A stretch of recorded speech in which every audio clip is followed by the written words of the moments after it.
Hello, good morning, good afternoon and good evening, wherever you are in the world. It is time for another live stream. I hope you are all safe and well. Hopefully this is all working. I have actually had OBS issues this week, mostly caused by my own changing things around a little bit. But anyway, good evening. Tonight we're going to be talking about a few things. It has been a rather quiet week in FPV, but it hasn't been one without controversy because yes, we have a new frame from Lumenier, which is the Joshua Bardwell edition. However, a little bit of the marketing around that has risen a few eyebrows, including with me as well, and we're going to talk a little bit about that. And I'm going to say up front, I am not a frame expert. However, I do want to talk just around the noise that we've seen on it as well, but also show it because I actually think it looks really cool and it has a very, very interesting feature that I don't believe we've seen in FPV before.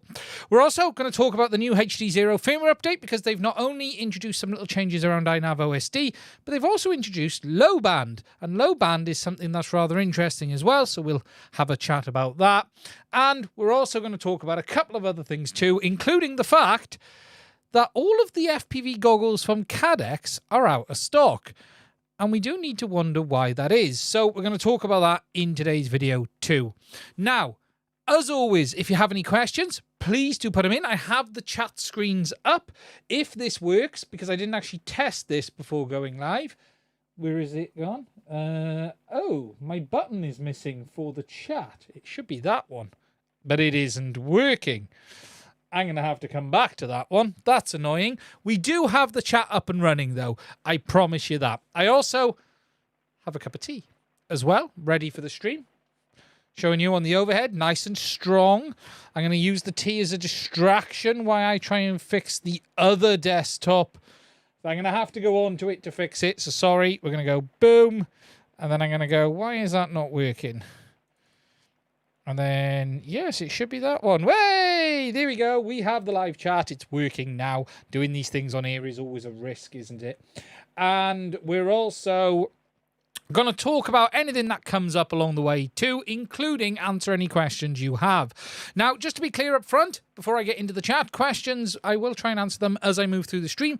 A super chat is not required for me to answer a question, but if you want to donate to the channel, it is always welcome. And I need to make sure that I've got that up so I can actually see that as it comes in as well, and then get rid of the box from YouTube that says, do I want to insert an ad? Literally 10 seconds into the stream. So hello to everyone. How many have we got? We got 88 people here. Hello, hello, hello. Expander was first in. Hello, my friend. How are you? Smags FPV. Big pink hand. Hello. KRWFPV. Hope you're well. Hello, Sam. I'm not going to get through everyone. Rafael, Mass FPV, TS13FPV. How are you, my friend? Mike. Hello, Mike Bergman. Mike's always around. Tommy. Mr. Losum, hi all. William Tan, hello. William Kenleeper, how are you, my friend? Elmo, MC Media, Cool Cat, hello, Cool Cat, how are you? Falcon, Tommy, Tom, Yes, No RC, I like that. That's a good name. I do like that. Eat more possums. Michael, Texera, how are you? Hello, hello, William Tan, Eric Doyle, EMA, FPVA, hello Type, how are you? FPV Archery, how are you? Mr. Huggy, Catfather, yes, I'm gonna stop there. I'm not gonna get through you all. But hello, hello, hello. So, it has been a rather quiet week, and before we get into the main subjects, I'm just gonna give you a bit of an update because I've been spending a little bit of money this week, and we've actually bought something. And I've bought, to go to the overhead, this thing, and it isn't just to be able to make more content or vlogging content. And for those who don't know what this is the Sony ZV-1. And there is a very specific reason I have bought this camera. And I don't know, does it show it on the box? No, it doesn't. But let me grab the camera, which is here, and let me show you the very specific reason why I've bought this. If we go into the camera, and if we go down into here, and if we go into HFR mode, which is rather interesting, which is high frame rate. And if we go into here, right, and into the HFR settings, this camera will record 1,000 frames per second. Now, that isn't toy 1,000 frames per second. That is proper 1000 frames per second. Now, the reason I've bought a camera that can record 1000 frames per second, and it's just turned itself back on, let me just find it, is what I'll show you now, and that is so that we can do the proper latency testing on the DJI FPV system, but not just DJI, all of the systems. Now, there's a reason I'm doing this, because I'm putting a video together on a rather interesting subject. And this subject is very relevant. And it's about O3 in the latency modes, because there's still a lot of confusion over that subject. And it's almost finished. But the real nice thing about what this will allow, it will allow us to do cool things. And that is, and I do explain this in the video, you take two LEDs, you turn them on at the same time, but you have one in the lens of the drone and one near the front of the camera, so there, but the camera looking into the goggles, so you know at the same point the LEDs illuminate, and the difference in time between that LED and the LED showing on the camera is the latency. Now, for anyone who says, yes, but how do you know the LEDs turn on at exactly the same time? Trust me, the LEDs turn on at exactly the same time. That's physics, right? Same power, same source, one button. That's just the reality. However, what you're able to then get is what I'm going to show you here. And that is a latency readout from the system. Now, I'm showing it here in, what am I in? I am in VLC. And here you can see the live view being recorded. And what you'll see in a moment is, we'll just wait for it. You'll see a little color appear in the corner here. We'll get to it in a second. Because there you go. So that point there, that point is the point that the LEDs have been powered on. And then what you simply do is count the frames between that LED coming on and the display kicking in. Now, I'm not going to go into it in too much in this, because there's a full video coming on this in the future, but it is very, very cool. And what you also get to see is the way the system kicks in. You can see there the frames appearing on the goggles display, and it allows us to measure the latency. And the idea of this is to put a video out covering a bit more all in one place than we've had before. Let me just bring the chat up so I can see it. And it's going to be very, very interesting, because I've already done an awful lot of testing on this. I'm not finished. I can't share with you everything yet because it isn't ready. But it is almost there. And let me just go to my Discord a second and just show you guys something, because I have posted a lot of info on my Discord server already. And let me open this up into a new window. And for instance, here you can see the initial latency charts being shown that we've put together of the systems we've tested. But also what's really interesting in this is when you start putting it in order is the latency that you are seeing on the systems. And something that many people do know, but many people don't, is around the way O3 works, and the fact of you only get low latency mode in 100 frames a second on the goggles too. Every other mode is giving you high latency, which I've said about 1 million times on this channel, but I want to put it together in such a way that people fully understand it. Any surprises? I think the real interesting fact in this is if you look at the latency of a Vista on the V2 goggles, that is the lowest, period. End of. However, that same Vista on the goggles 2 is substantially higher latency. So the same hardware, but just through the goggles 2 is the same hardware. And that is interesting. That is it. That's the real interesting point. So, because the thing to understand with the Vista on the goggles too is it has a high and low latency mode, just like it does on the V2 goggles.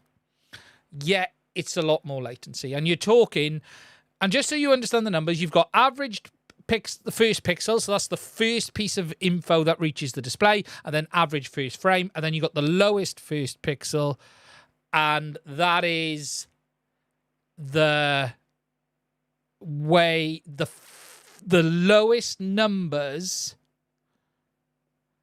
that I've had and seen, period. And look, I've got to do all the V2 testing yet because I want to go back over everything.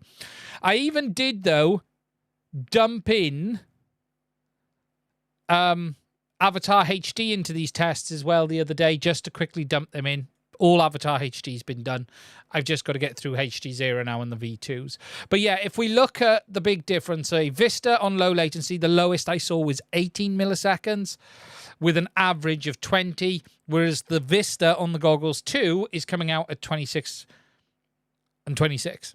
It's average. It's very stable, but it is higher latency. Now, it should be expected, because remember, it's running at 100 frames, not 120 frames a second. However, 20 frames should not be adding that much latency.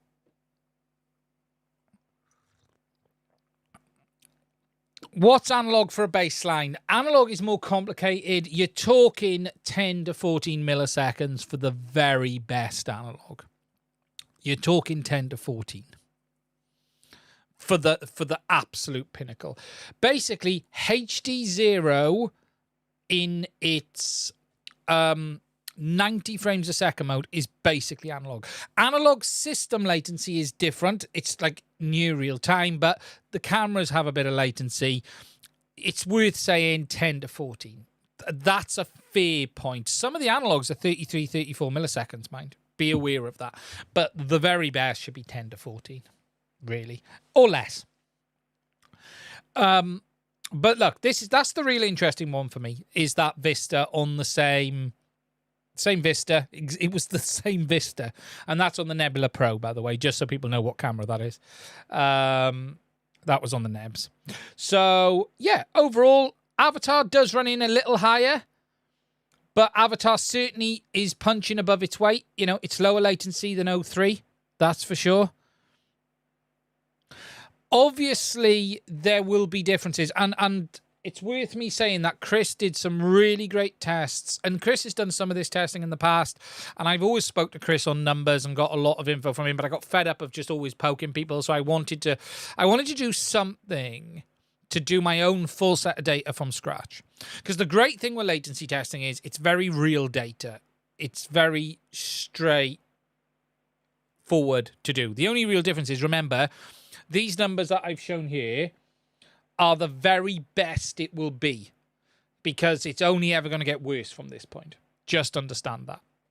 And Chris actually shows that. Chris also does have a great video as he brought the signal levels down. You saw the latency go up. It's a really great, and I'm not going to do that myself. Chris has already done it. He's got a great setup for that. I'm not saying Chris's power numbers are correct, 'cause I don't fully agree with his interpretation on that side of things, but his latency testing with regards to the power levels is phenomenal. It's really interesting. But more than anything, this was about understanding the differences on all the systems with a fresh set of data. And that's what I wanted to do. So there's going to be a full video coming on that in the future, and it's sort of attached to the third part of the first video, the first two videos that we've always put out. So I wanted to share with you that. But yeah, that was a 600 quid camera. Unfortunately, that's what it takes. It's also very good. I'm going to be using it on the channel a bit more. Rosser is lying, he has an eyepiece.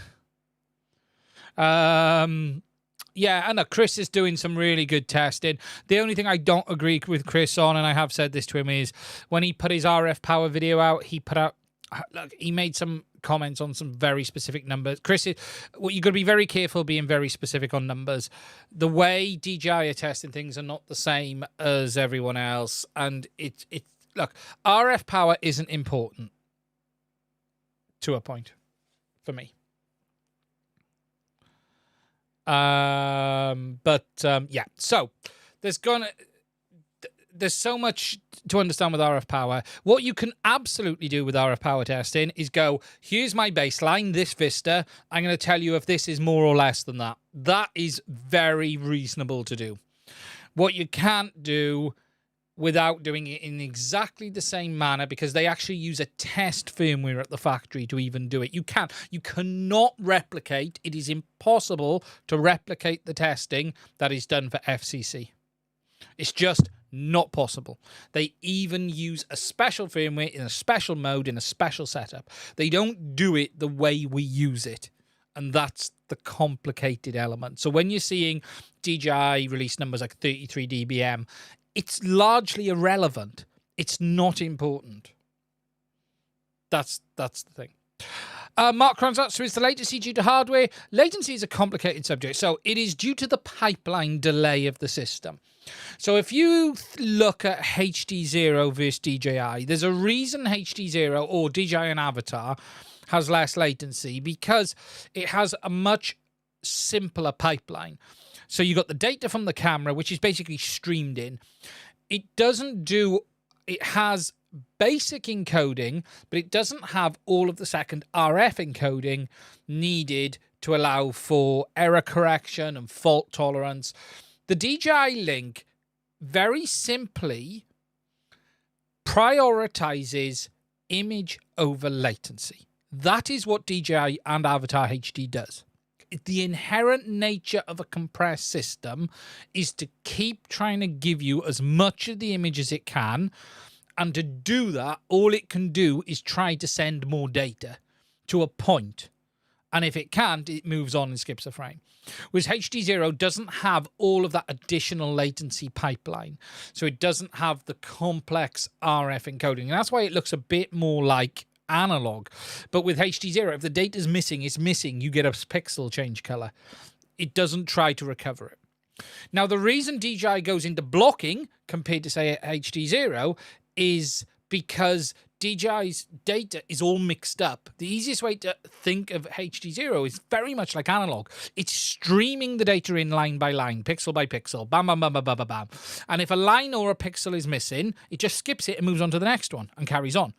Whereas DJI takes all of the data, the image, breaks it up, compresses it, puts it in a mixer, stews it all up, and then tosses it out the other side. But the problem is, when you get a bit of data missing, that bit of data doesn't necessarily correspond to a pixel right there. It could correspond to a block of data, and that's why you might get like a corner of the image go blocky.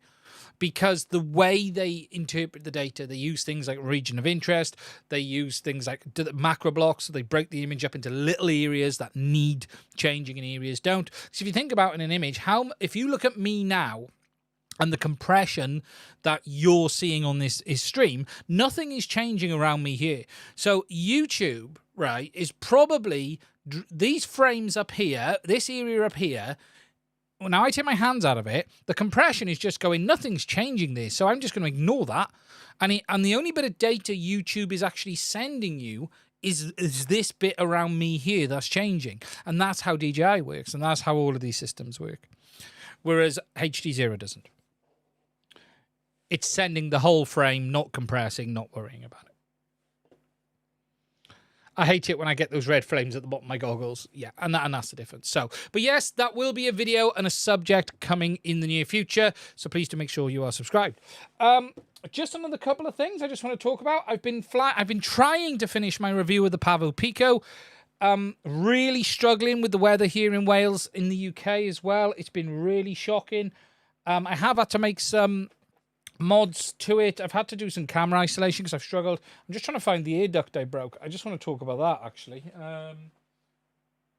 Where's it gone? There it is. I have broke a duct on it. It's not as strong as I would like, if I'm honest. And I do need to make a slight change in my review because I did a load of crashing and I thought it's okay. And then I had quite a mild crash and the duct broke. So it's a nice drone, but I think this needed to be a bit stronger. It really wasn't a big enough crash that it should have caused that. I'll be honest. But yeah, you're going to want spare ducts for it. But the weather here in the UK has just been shocking, so I haven't really been able to get out. It's been shocking for weeks. It's either windy, wet and windy, or just wet. And that's all it's been. Now, before I move on to the title subject, I just want to say a big thank you to Matt Cron for the €10 super chat. I really appreciate that, my friend. I really do. Sounds like a job for Bamboo. Yes, the review of the P1 will probably go live Tuesday this week. Phenomenal. I am still testing the K1. Yeah. Is there a frame build I've not seen? There's a frame build I've not seen in any channel, preferred with 03. I wonder who will be the first. Dog God Mod version 2. It should be sub 250 full carbon. That's interesting. We'll have a look at that in a minute. Remind me of that one in a minute. Okay. I'm going to go clean on this. I'm going to move my tea. Move that camera box. Right. Let's get on to the controversial subject. And I'm going to try not to upset anyone here, but I think it warrants a discussion. So, this week, we had the announcement and release of the new Lumenier JB Edition frame. Now, let me just go to the desktop to show you this, because there is a lot of interesting stuff here, but I need to get to there. But it hasn't come without some controversy. And if we just take a look at the ad actually on this, first of all, this is where the controversy is, because it's a QAV-S 2. It is the JB edition. And I don't know what involvement JB's had on it. I've watched his video, which is quite cool.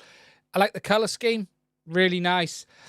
Revolutionary arm locking mechanism, which I think is really interesting. We'll take a look at that in a minute. Aluminium camera side plates. That's pretty much what everyone is doing now. DJI 03 optimized. Now, this is what has risen some question marks. And I highlighted this on my Discord server pretty much the second I saw it out. And I was talking about it there. And there's been a bit of noise on this on Facebook. And we're going to talk about that. And an injected molded GoPro mount. Now, here's the frame, and we will take a quick look at a very small piece of one of JB's videos just to show you about that locking mechanism, because I think the design is really, really interesting there. But we've got the frame there, which looks very nice. Aluminium front end. Standoffs. It's quite low deck height, 20 mil, I believe, on the spec. There was some question marks over this, whether it was 20 or 22. Go away. But I believe it is 20 mil on the deck height. Let's just have a look if they got it here. Is there a spec down here for it? So the standoffs are with the standoffs 20 mils. Yes, so 20 mil on the stack height, which is quite low. That's gonna be tight, but not bad at all. I think it looks really interesting, and the real interesting thing around this frame is this here, which is this lock-in mechanism and how the arms are replaceable, and we'll take a look at that a bit more in a second, because I genuinely think this is really quite innovative. It really is. I do wonder how it's going to hold up over time, whether you're going to have to keep tweaking this up, but that isn't end of the world, but we will talk about it.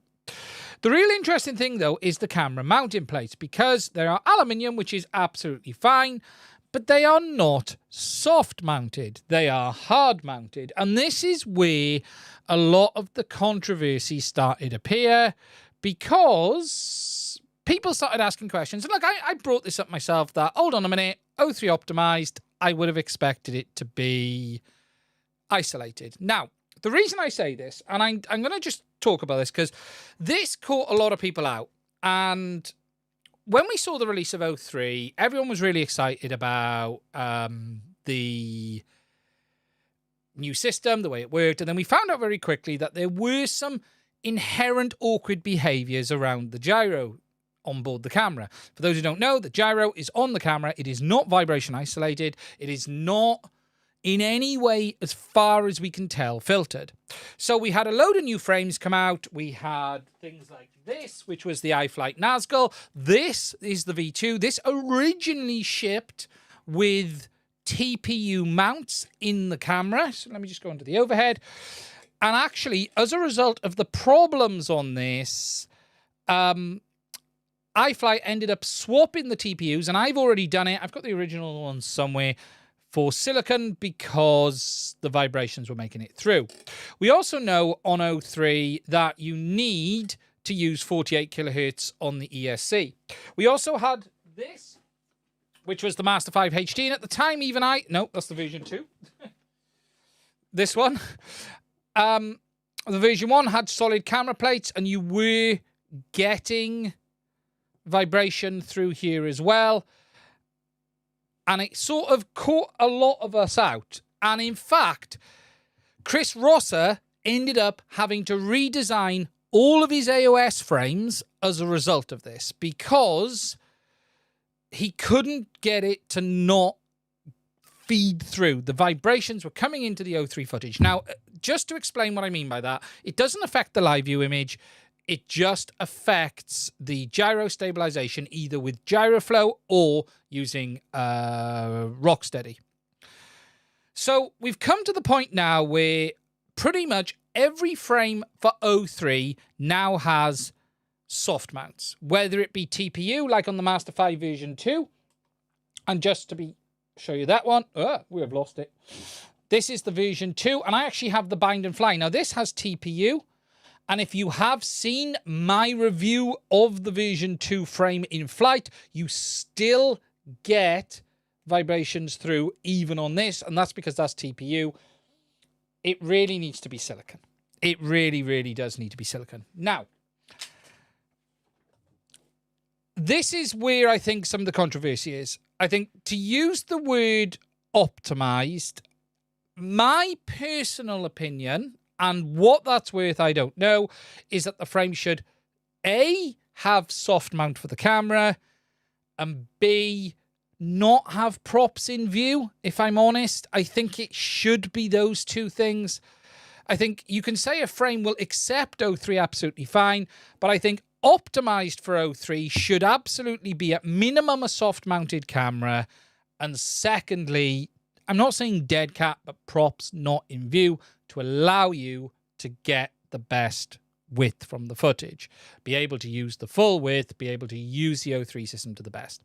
So, this really has been where there's been a bit of noise about this. Now, I mentioned it when I first saw it, because I just thought, I'm not sure on that wording. We'll come back to JB's video in a second. There were a bunch of posts on Facebook about this as well, that talking about it. And look, someone like JB is always going to get a lot of positivity and a lot of hate simply because of he is the biggest name in FPV, and if he puts his name to a product, it is going to A, get noticed. You're going to get people like me talk about it, but everyone is going to be critical, and probably everyone's going to be hypercritical. Let's be open and honest about that simply because of it. But I think a lot of the noise around this is valid. Now, there has been a lot of talk from the man who designed this frame, who is a person called Ryan Harwell. Seems a really nice guy. I don't know him. I think he was contract designed it for Lumenier. And he talks a lot about it on Facebook. He was quite defensive at first, to be fair. But I have seen a post where he has basically said he even thinks that the word optimized is a little bit of marketing exaggeration is the term I would use.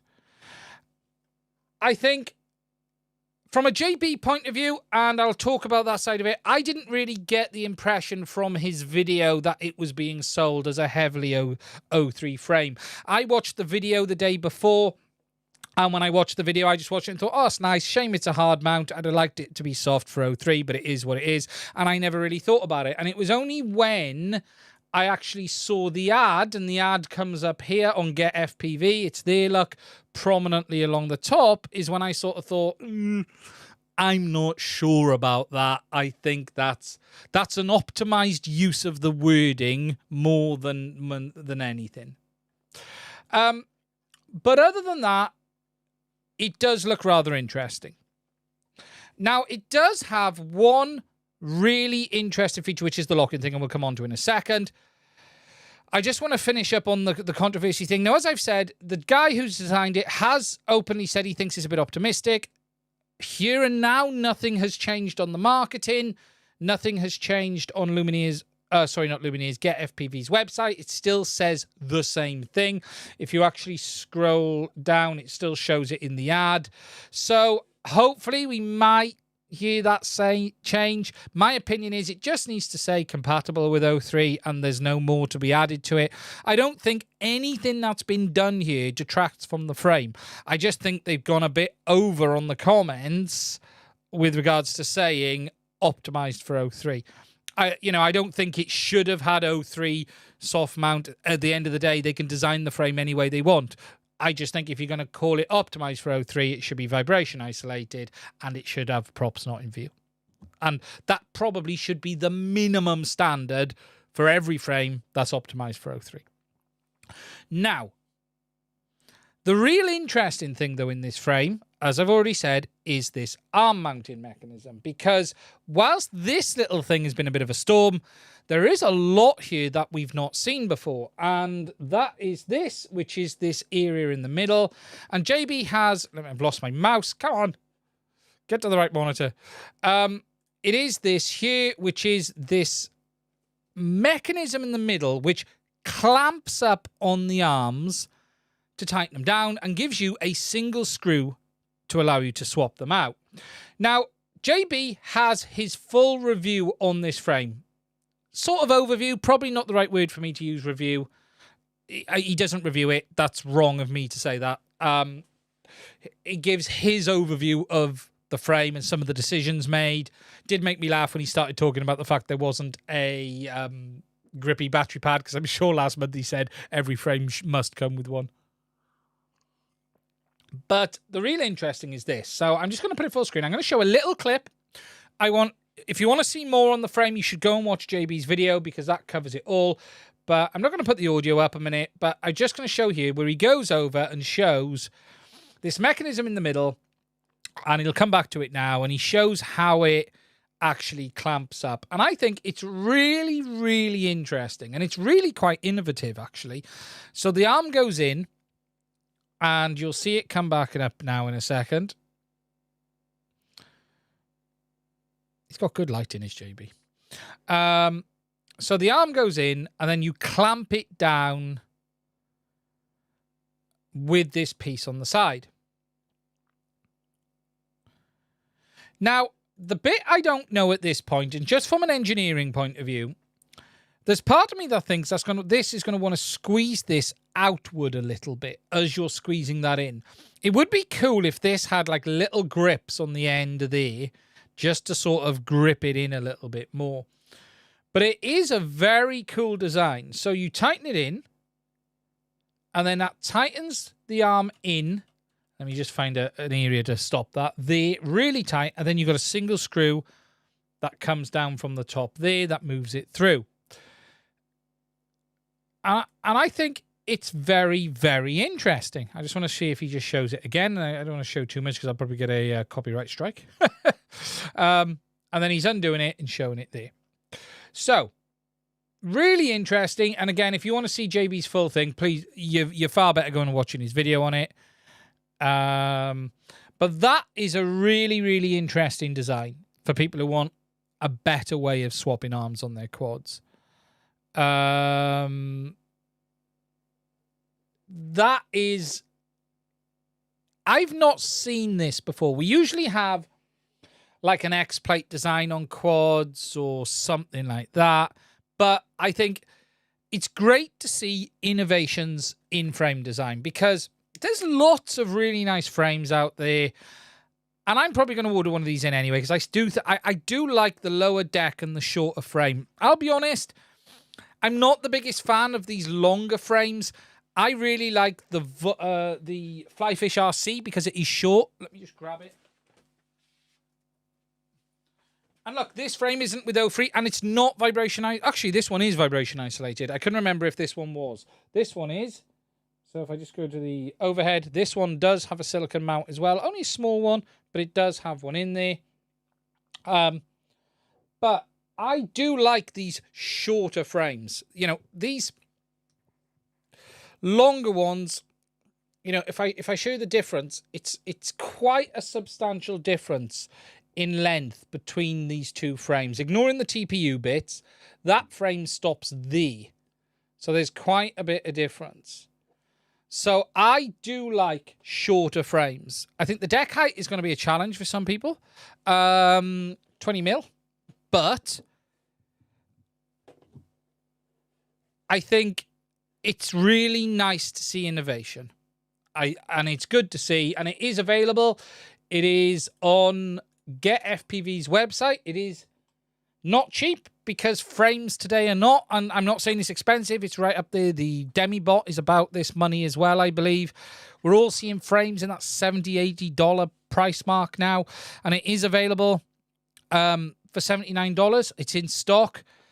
I definitely think if you're someone that is smashing arms regularly, this is definitely going to be interesting to try. I'm not sure how much benefit that brings if you're not breaking quads. It's almost a non-necessary part at that point, if you get my meaning. But if you're someone who breaks arms regularly, I think it's definitely interesting. I really like the color scheme on this. I think it's really nice. The purple does look really, really nice. I don't know how much influence JB's had in this frame. I think he's done a... the color, I guess, is definitely that part of it. Other than a bit of wording on the optimized for 03, I think it looks nice. Genuinely, I think it looks nice. Obviously, you're going to be paying the JB tax on that. That's just a reality, just having someone's name on something. Do you know what I mean? But yeah. Other than that, I think it's very interesting. Now, this is a very complicated subject. And that is people who make people who review products, then making products. And this is interesting because it does push you into interesting territory. You know, Bardwell is the biggest channel in FPV, our side of it, this side of it. And you get this sort of weird mix of someone making a product and then reviewing other people's products. And it's a really strange and hard line to walk. It really is. And I remember there's a great...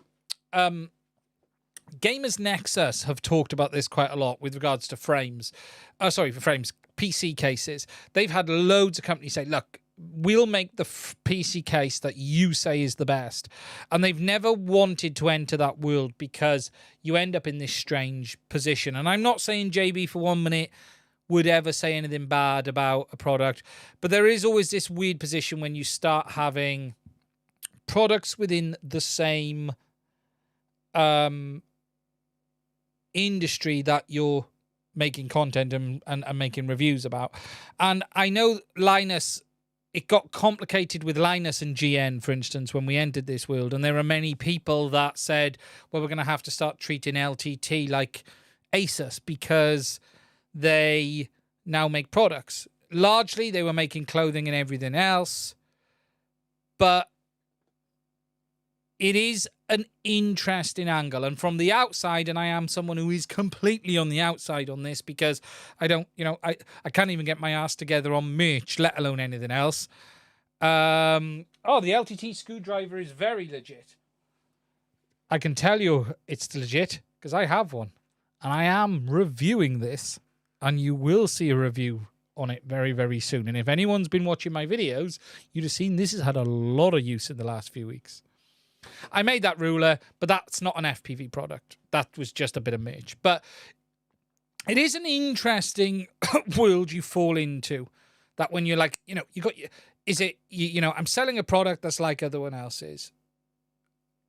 I don't know. You're always going to get a lot of kickback. And I have found it interesting seeing the comments on this frame, actually, because you've had people going, oh, it's fine, or oh, terrible, or it's this, or it's that. At the end of the day, you got to judge the product by the product. Now, would all of this noise have come up if it wasn't a JB Edition frame? Probably not. Would have it all blown under the radar a little bit? Would anyone have really noticed? I would have noticed if I'd have seen the ad and it was put in front of me. I wouldn't have had that frame sent to me for review because I don't deal with Lumenier, so I wouldn't have probably picked up on it, and it probably wouldn't have been much of a story at all. As someone said in the chat earlier, and I am going to come to chat, is there anything such as bad press? I don't think so. At the end of the day, I think it's a real nice frame. I think they do need to get that wording out. If that wording doesn't remove, I think that's dodgy ground personally. But I've said my bit on it, and it's not for me to say anything else. But overall, yeah, I think it's got a real nice, innovative design that we've not seen before. And I'll let you guys say the rest. Now, I'm really interested in knowing what you think about the whole thing, so do let me know in the chat section. And while I'm talking about frames, I am going to hop on to something else a little bit very quickly.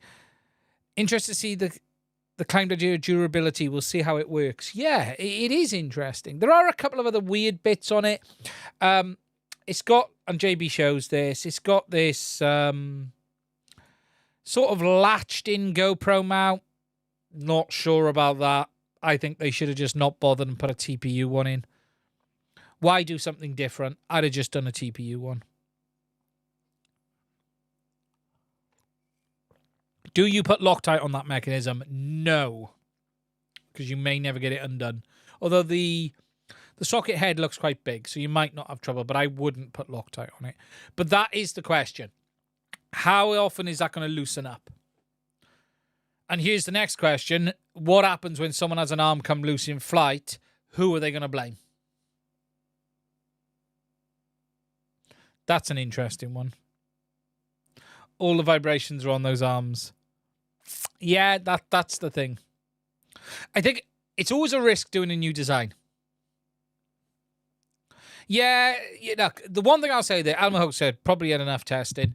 You can never test enough. Right? No matter, they may have put it through 10,000 hours, right? Some guy will find a way of breaking it. That's a reality. That's just the reality of making products. Someone will do something that you didn't anticipate. Like forget to put a bolt through or something like that. Yeah, I would use the very lightest Loctite on it. But you can tell that they could have put 100,000 hours on this and say, we've not had a failure. Within a week, someone will have a failure. That's just a reality. That's the reality of making products in a way you will never imagine. That's genuinely the reality. Use blue.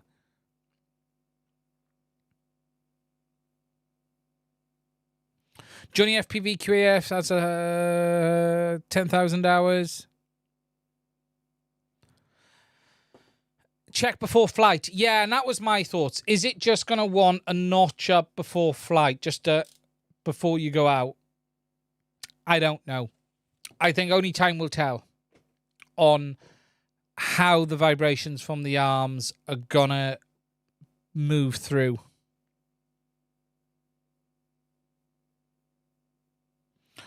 It does look like a two-arm tension together. Some dirt on one would make the other loose. Potentially, yeah. So you're going to want to make sure that everything is clean. See, in theory, if it came loose, the arm's got the bolt, so it can't just come out. So if anything, if I think about this, all you're going to get is if we go to the desktop. So if we look here, right? If this mechanism came loose, okay, even if it undid a touch, this bolt here and this bolt here is holding the arm in. At best, you're going to start getting vibes through on the frame, and you should pick it up fairly quick. I don't believe you're going to get an arm fallout. There's no way that can happen. 2 Million Sanity's comment... is interesting, and I don't necessarily disagree with it. It's a solution in search of a problem. Who actually breaks arms this frequently? Yeah, and I think that is why I made a point of saying, I don't know the benefit if you're not someone that breaks arms all the time. But that isn't to say the design isn't very, very innovative, and it's not interesting. I think it is. Genuinely, I think it is. Stevie says, Maztec, compressing laminations from the side and without restraining the top layer. There is a top layer that goes on this. You're just not seeing it in this design. So if you look at it underneath, it does have a top layer that goes on top. That's just a stripped out view. So it still goes between two plates. The weather is certainly going to ground you. Yeah, or they'll rust up. Never underestimate people's ability to surprise. But yeah, it does. The plate does go over. So, but there is a fair point that you are crushing the laminations from the side angle, not the top angle. And that is a weaker area of the carbon fiber. But I don't think it's expected that you're going to be using 100 nanometers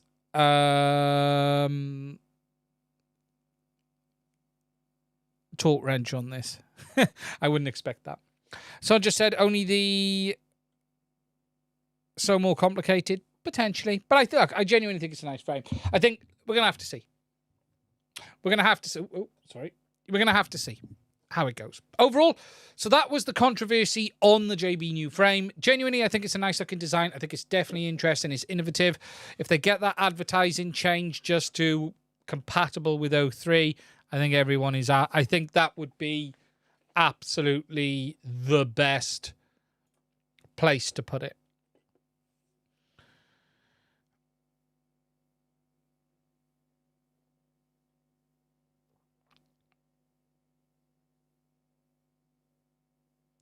Right, just catching up on the chat. Give me 2 minutes.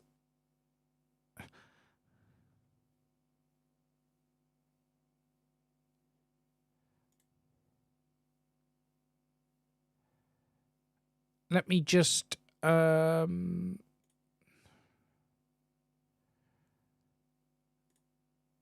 adjust something on my Discord a minute, because someone posted something that looked a little bit strange. Sorry about that. We just needed to deal with that. No sticky battery pad included. I think we should be... JB should be ashamed of himself for not including it.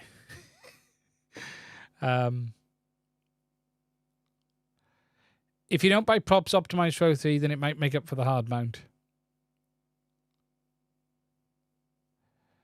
Any thoughts on the Betaflight feature freeze? We'll talk about that a little bit later, shall we? Voldor X5 needs no soft mount for camera. I won't agree unless someone proves otherwise, and I'm talking you could sell 100 of these frames, and look, we still get problems on the silicon. That hard mounting with 03 will be absolutely fine. For every build, for every person. Because the problem you'll get is, right, and this is where the issue is, okay? So, you can make this frame that with the perfect setup, it has no vibrations on 03.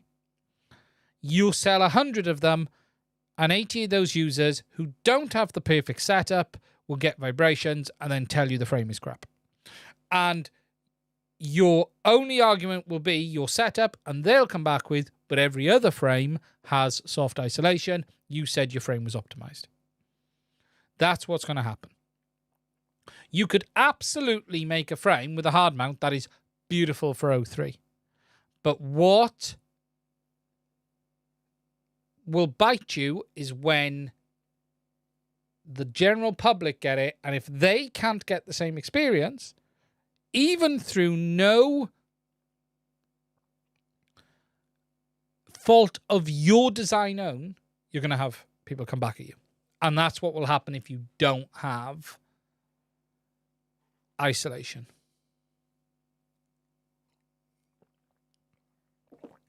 Okay, so catching up on the chat. I'm going to put it up on the screen. Oh, what's up, FPV? Thank you, Dave, for the $5 super chat. That's incredible. Thank you, my friend. You thought I froze then? Yeah. Let me just catching up. Tommy Bolstead, how many live streams have I done? Oof, no idea.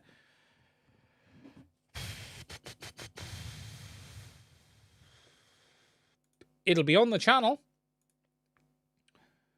There'll be more than that's on the channel because I did take some offline. But if we go to the channel and we go to lives, this many. We started, I don't know how many that is, but that many. There you go. It's quite a few. Range test the Radio Master Pocket. Would love to see how it holds up to the Boxer. It won't be the same. The Boxer's 1 watt. The Pocket is 250 milliwatts. There's no reason it'll be any different than any of the other 250 milliwatts. You can't easily range test. I couldn't range test in the UK anyway because it wouldn't be legal. B, people have done, if you look at the Express LRS chart, people have done, I can't say 38 kilometers on the 250 milliwatt. It's something bonkers to try. It'll do it's got an external antenna. It'll do more than most people ever need. It's Elmer Hook. Yes, it's only for rock steady or image stabilization. But this is the point. O3 has built-in rock steady and image stabilization. To use the words optimized for, in my opinion, that should mean you would be able to get the very best performance from those options. And in my opinion, not that it's necessarily correct, that should be soft-mounted camera and props out of view.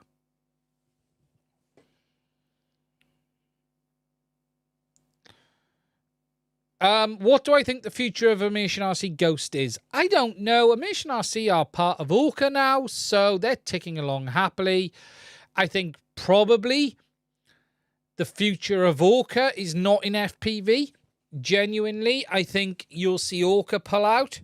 And actually, this leads interestingly on to Skydio this week. Have pulled out of making consumer drones. Now, I talked about this ages ago on SUAS News, on here. I've said it loads of times that Skydio are not looking to make drones for consumers. They were looking for VC money. They were looking to get a business set up and then go after the government and military with the Blue UAS scheme. And that's now what they've done. But Skydio have stopped selling. And I think Orqa will be the same. They've made no secret they make enterprise and military related products.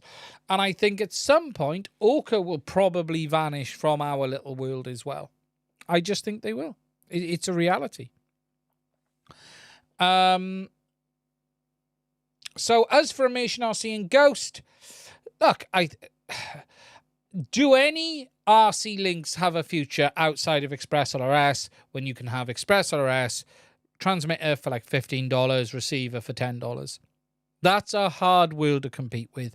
All of the new features come in, all of the additionals. I think it's very hard for anyone to compete, although Ghost has a very solid following, very big in racing. And as long as that continues, then I don't really see anything changing. What isn't needed today is Ghost is now part of, or Immersion RC is part of Orqa, and as such, they're part of a bigger world. Has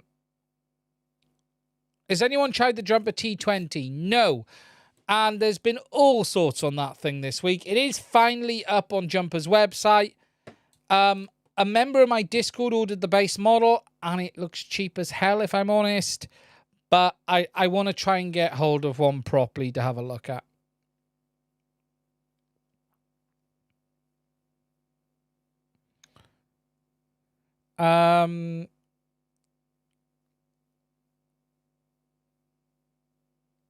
Let me just catch up. I just saw a question on DJI. I just want to find it. I've lost it. Where is it? 14 videos and 750 were released on this channel alone.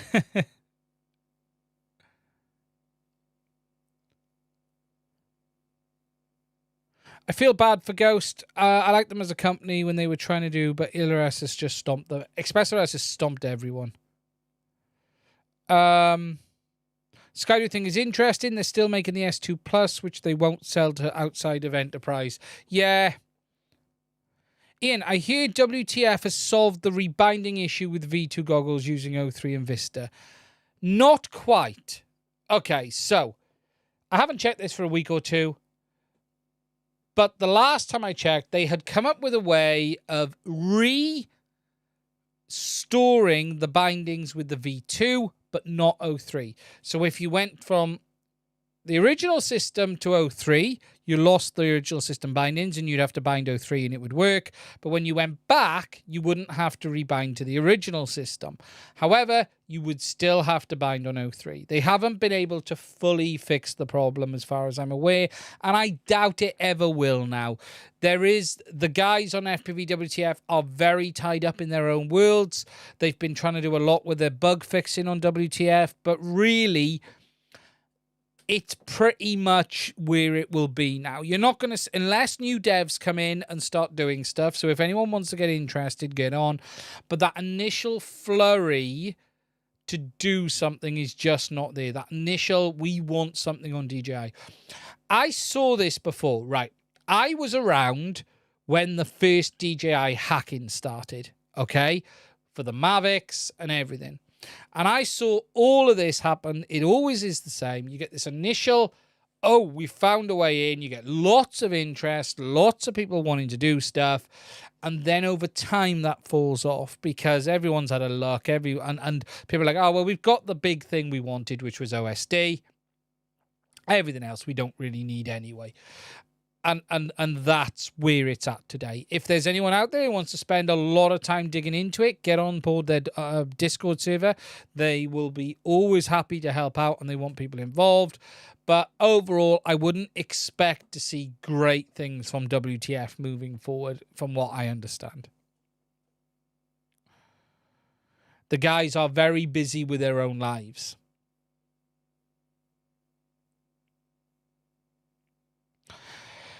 Dennis, do I think DJI will update the Black RC controller? No, they'd have done it by now if they were going to do it. They'd have done it when they brought compatibility on the goggles too if they were going to do it. I don't think they will. Never say never, but no.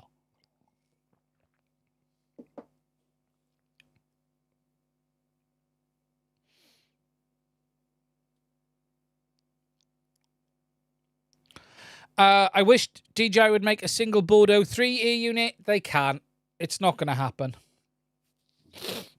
You're not going to get O3 on a single board. There's just, well, I say that. Today, you're not going to get O3 on a single board. They just can't do it. It's just not possible with the amount of silicon in there. And in fact, with the new chipset we know they have in the A3, that isn't possible because they've actually gone the other way. Could they make a single board Vista? Yes. It's called the Avatar VTX unit because it's basically the same. The AvatarHD VTX unit is a Vista in a smaller package. DJI could absolutely do that. But there is something I will add to that. That DJI have not remotely had the failure rates on Vistas than AvatarHD has. Avatar VTXs are very, very sensitive to power. And that is because the power input circuit is very basic. Massively more basic than on the Vista. And why is it that you don't see the Vistas burn out?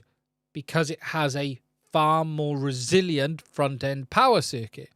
So you're in a catch-22 here. Yes, AvatarHD has been able to get their stuff down to one board, and that's fantastic.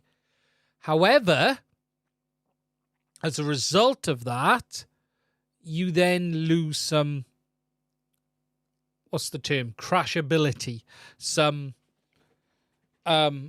quality. And that's just the reality. So a single board Vista is absolutely possible, but you would then be giving up some of the reliability that you get from the current Vista. Because I can't think of 5 current Vistas outside of the diode issue that fail. Vistas just don't fail. They just don't fail. So what you actually see is a big difference between the two is the setup. And actually, the Vista uses a FET on the power input to regulate the internal voltage as well. So that's an effect.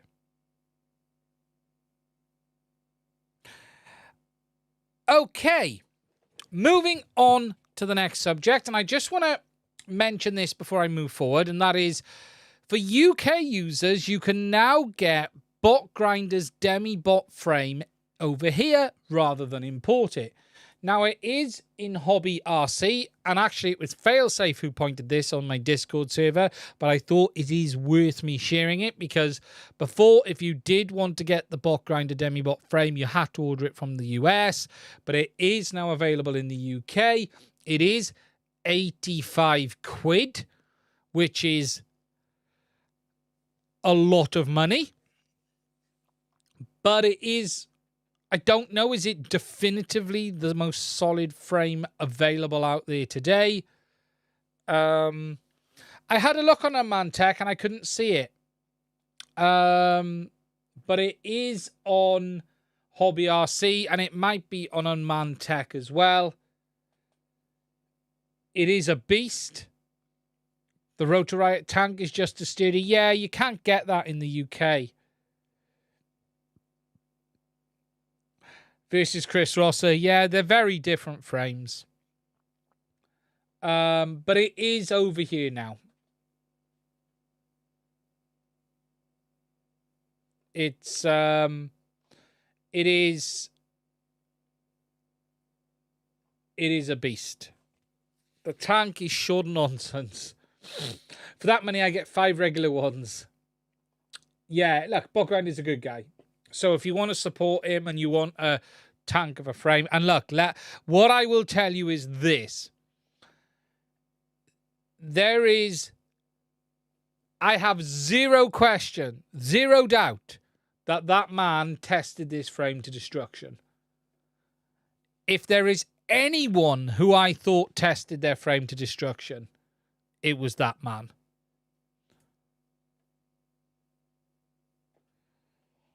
So it is available.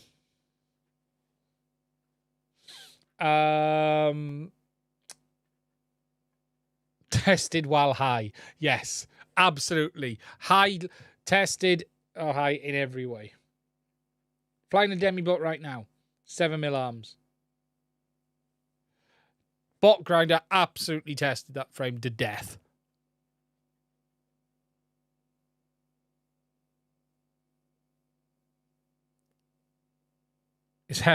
I think of frames like prosthetic legs. Better to have some spring in it.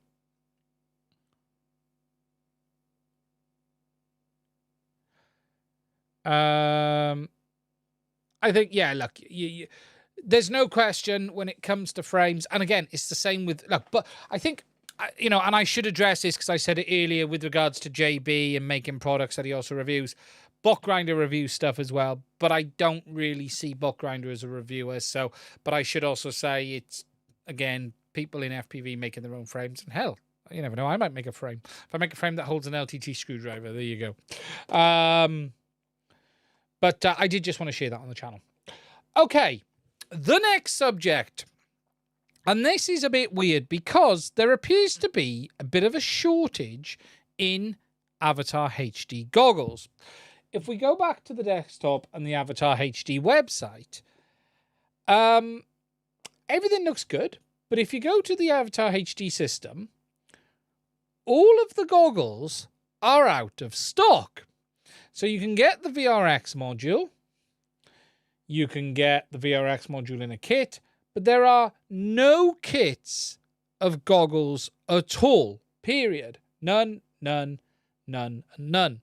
And whilst I'm not saying you can't get them elsewhere, it is rather interesting that they don't have any goggles at all.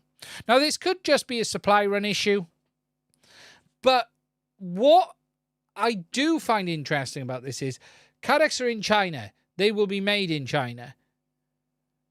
You would expect any delays would be very short-lived. And it is just rather interesting. Now, I'll openly say now, I am not aware of any new goggles coming. I will openly say that. If I was aware, I couldn't say that. But I can say I have no information at all to suggest that there is new goggles around the corner.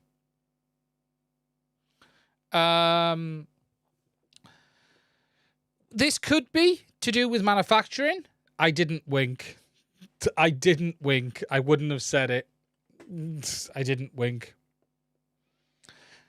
If I thought there was new goggles coming, where are they? I wouldn't have a brand new set of the AvatarHD goggles here. And this isn't some V2s. This, well, let me just read what it says on the back. No, it's not V2s. What's the model number of the goggles? Have they sent me so? No, it's the original ones. I'm just checking I should actually show this. I could be sitting here with something I didn't even know existed.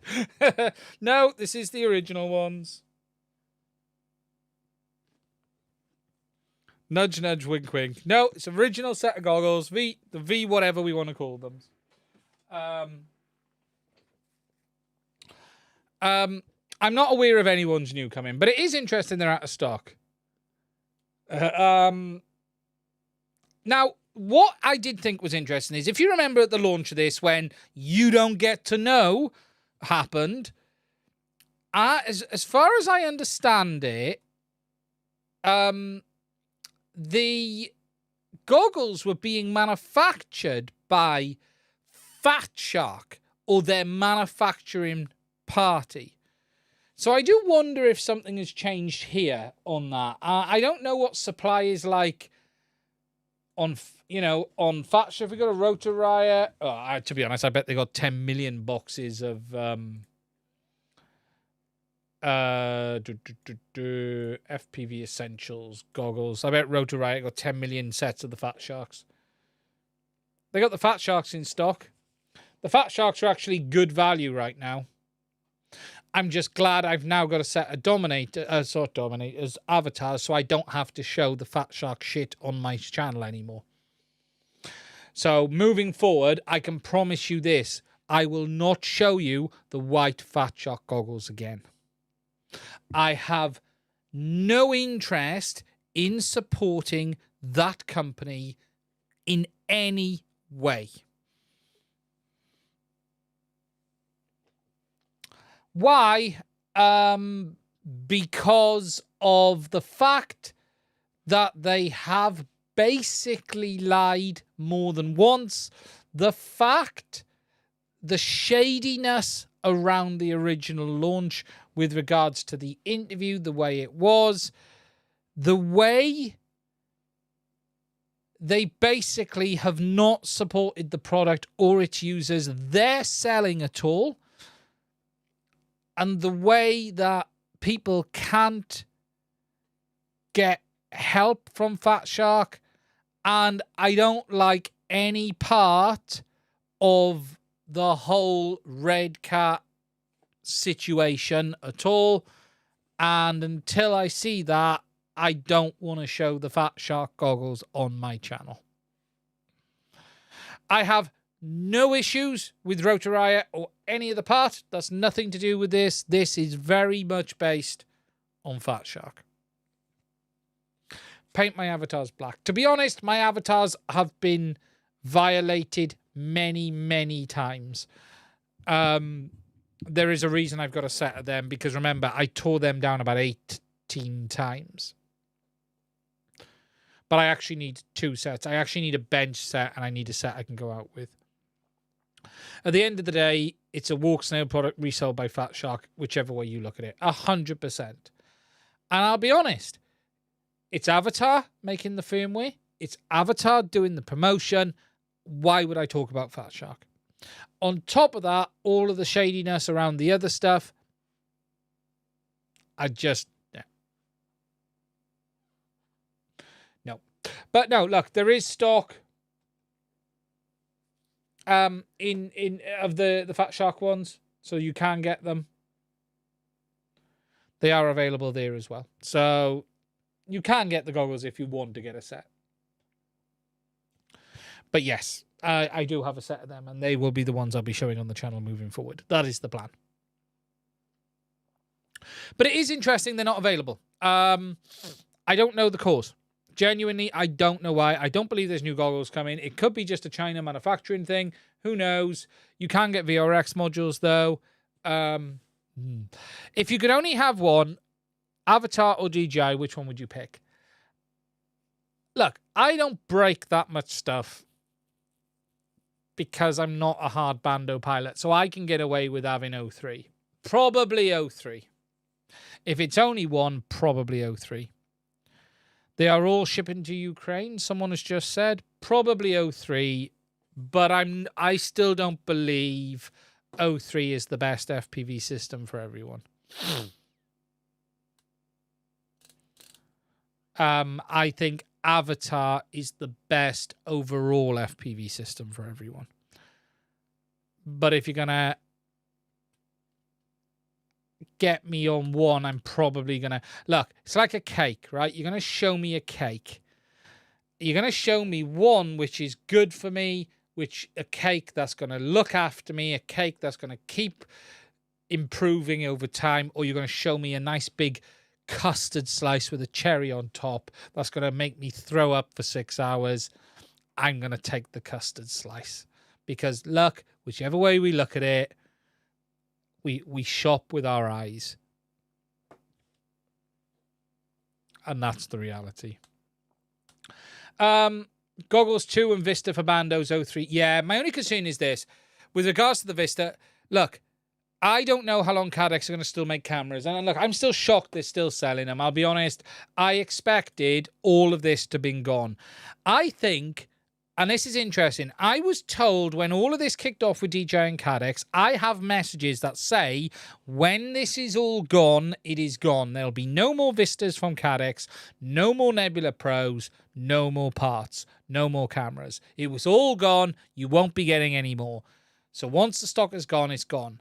However, that really hasn't been the case. And you can't tell me they haven't been selling loads of these, because I think they must have been.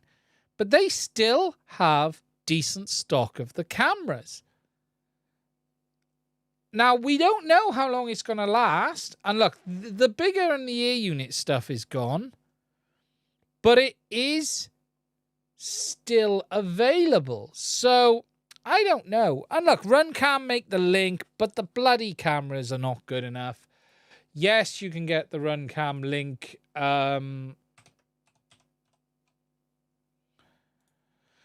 But the camera's stuck at 4:3 on 120 frames a second mode. It's not ideal.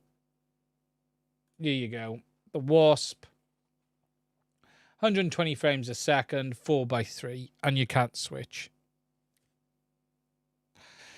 It's worth stock. It's definitely worth stocking up on cameras. I wouldn't. The ear unit is the same. So the Link ear unit is a Vista. It's all made by DJI.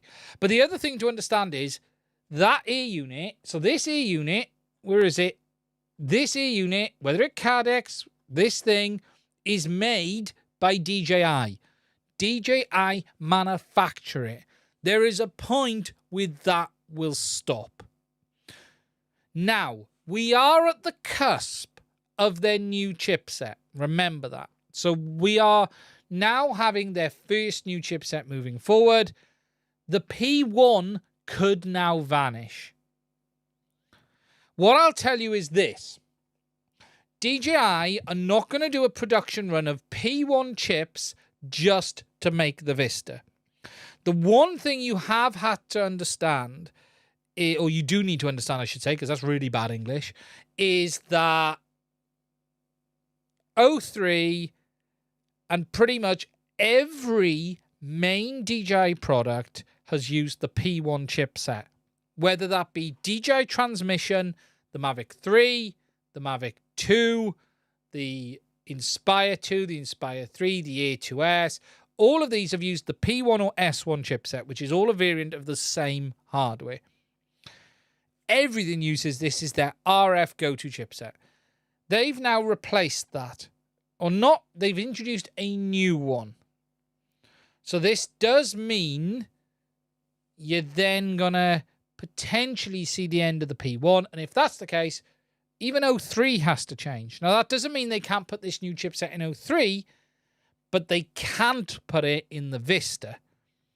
They can put it in the 03, but they can't put it in the Vista because the Vista doesn't have a separate processor and it needs a processor with an ARM core, and the new chipset doesn't have that. That isn't to say they won't bring another one, but we could now see a shift. But we don't know what stocks are like of the P1 chipset. Now, that is a rather complicated subject I'm not going to go down in this stream. Fatshark HD ones are available in EU shops. Cool. That's very good news. So, you can still get Vistas. The RunCam offerings are just not very good. They're just not very good. It's about all I can tell you is they're just not very good. You've got the RunCam Limp Wasp. They've got another camera as well. I can't remember. Is it the Falcon? I can't remember which one it is. So we've got Falcon Nano HD. They also brought out the Split as well, which is a weird product. So that's the Link with the Falcon Nano. And then we had the Phoenix HD. The 120 is the low latency mode on DJI version 2.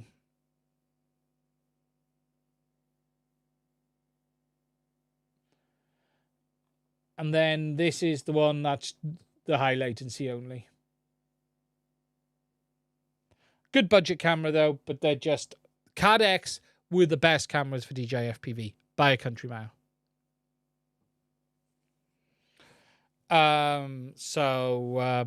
Yeah. Okay, guys, if you've got any questions, please put them in the chat. There's 216 of you here. Please do give us a like. We've had 62 likes. I'd love to get that to 100. So please do consider giving it a like. I'm going to watch it while I get myself a Welsh cake. I haven't eaten one of these yet.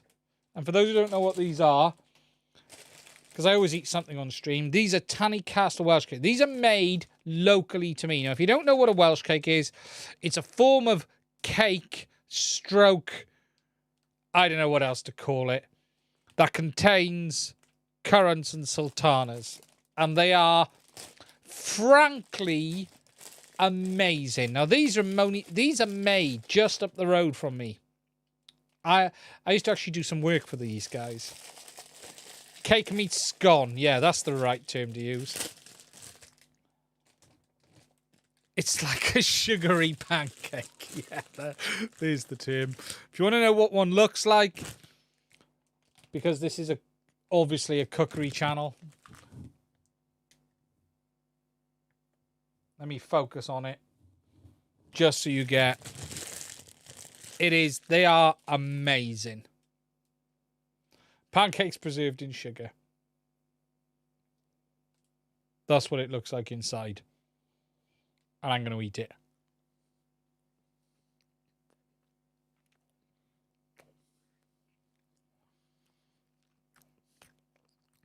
Whole packet won't last me 5 minutes.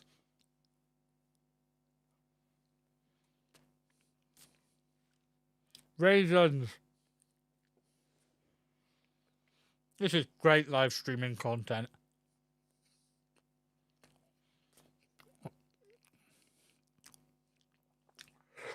It's this, you don't get this elsewhere.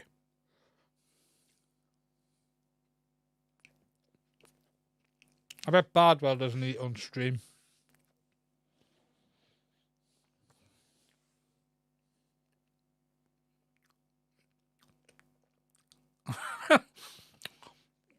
At least I didn't play a bot grinder video and walked away. Why, has someone done that?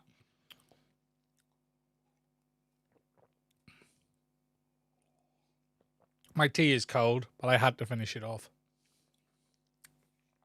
Oh, that was nice. I needed that.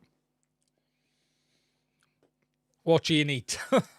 Yeah, it's not a pretty sight. Right, where do we get? 95 likes. I want 5 more. I'm not moving on to the next subject. I'm going to play hardball with you lot tonight. 5 more. Bardwell used to drink whiskey. Yeah, I used to drink. I should be drinking tonight. 4 more. Yes, there we go.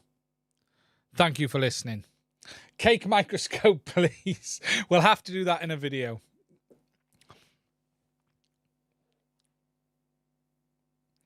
You want my 3x03 cameras are diagnosed so they won't work? Oh, yeah, Sean, send me a message or get to me on Discord. Definitely, definitely, definitely. We'll have a look. Definitely. That's content. We'll do that. Funny enough, I did see someone mention it earlier. I did a board repair, and I can't remember the chat. Someone mentioned the message earlier. Let me find it. I posted a video up on my Patreon. For those who don't know, I do have a Patreon, and I do share now and again some stuff early. And I will be sharing that video.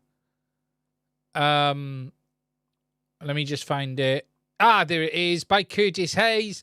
Your F7 replacement video Patreon was awesome and very timely. I need to swap a gyro out and felt more confident now. I'll use solder paste, though. I definitely agree use solder paste. Definitely. But yeah, there will be a video coming of a SO... Are my new upcoming Avatar goggles yet? I did share on there that one, and I'll be sharing on there the bamboo video later today as well. For those who don't know, I do have a Patreon, and I'm going to try and do a little bit more. Okay, next subject. Before we finish and go to just questions, and if there's anything else someone wants to bring up, and we'll talk about Betafly. Someone mentioned about Betafly feature lock. HDZero have released an update. Now, there is 2 parts to this update. It is an update for the HDZero system, which is the VTX, and an update. Sorry, that cake is getting to me now. And an update for the goggles. Now, on the goggle side of things, they've reduced the CPU, emulator CPU usage, login framework, blah, blah, blah, blah, blah, blah, blah, all interesting. But what is really interesting in this new release is the introduction of low band. Now, it also introduced 540p 60. And what's very interesting about 540p 60 is it... I'm sneezing now. What's interesting about 540p 60 is it has a reduced bandwidth. And they've reduced the bandwidth down to 17 megahertz. Now, I am going to be making a video on this very, very shortly. I'm going to, more than anything, cover the technical side. I need to fly it and try it as well. And I haven't updated the hardware for it yet. I need to do that.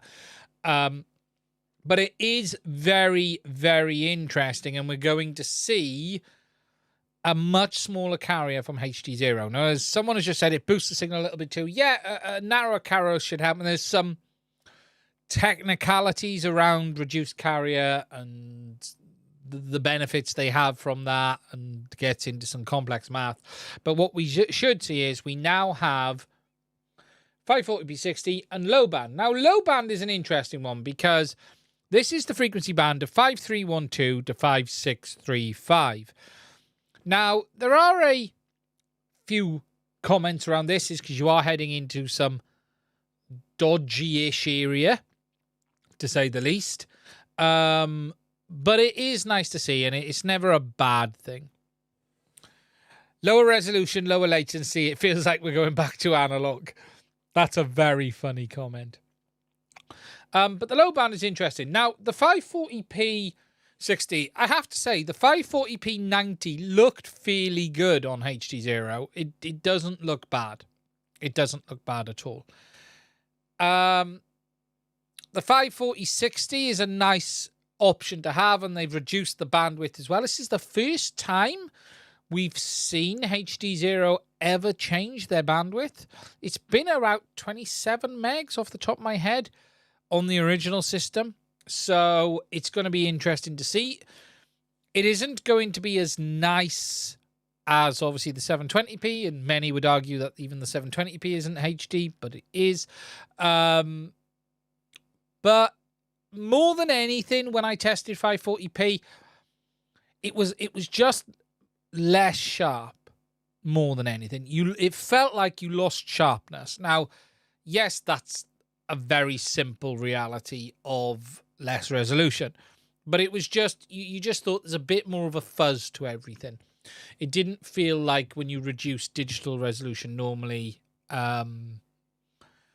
you get blocking and stuff, because HDZero works really differently. It was more like a very light smear over the lens.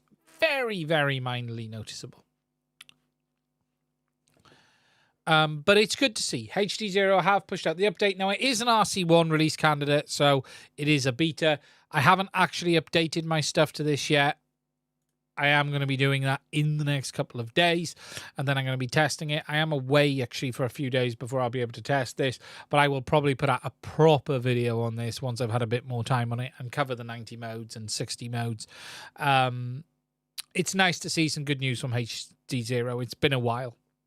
We still don't have everything, but it's been a while. There is also some nice stuff. You've got just some improvements on the goggle stud as well. Fixed wing, yeah, it's going to be interesting to see how many people try this on fixed wing. Fixed wing is always very interesting as well. I do love flying my little Ranger, the T1. It's a really good little aircraft. It really is. So, yeah, really interesting to see.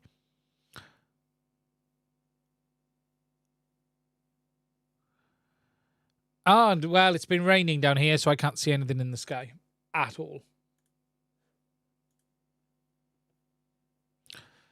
But, so, that's the HDZero news. Fairly minor. Low band is interesting because you are going to need a license for that. You're not going to be wanting to use low band normally. You know, I do believe there's radar and stuff. Like, it's different in each country, obviously, what we have on each of the things, but I think you're going to see people use it when they probably shouldn't. As long as people use their head, we shouldn't have too many problems. I got Crossfire and Tracer and just swapped modules, but ELRS module not playing ball. Depends what you've done, AH4. My friend Crash T1, he fired like a quad, different experience. Yes, I've crashed the T1 on landing. Usually the wings fall off. That's what usually happens on the T1. The wings fall off. Now, just bringing up all of the chat windows. I haven't got the live chat open on my Discord because I had to come off it. Chat down either side of the main screen and main video in 4:3 would look familiar for most of us.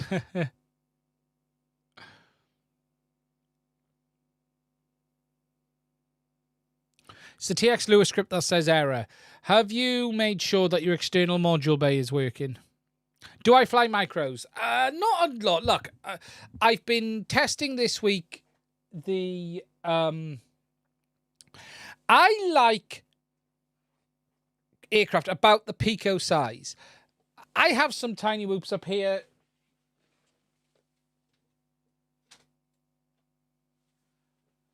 I've got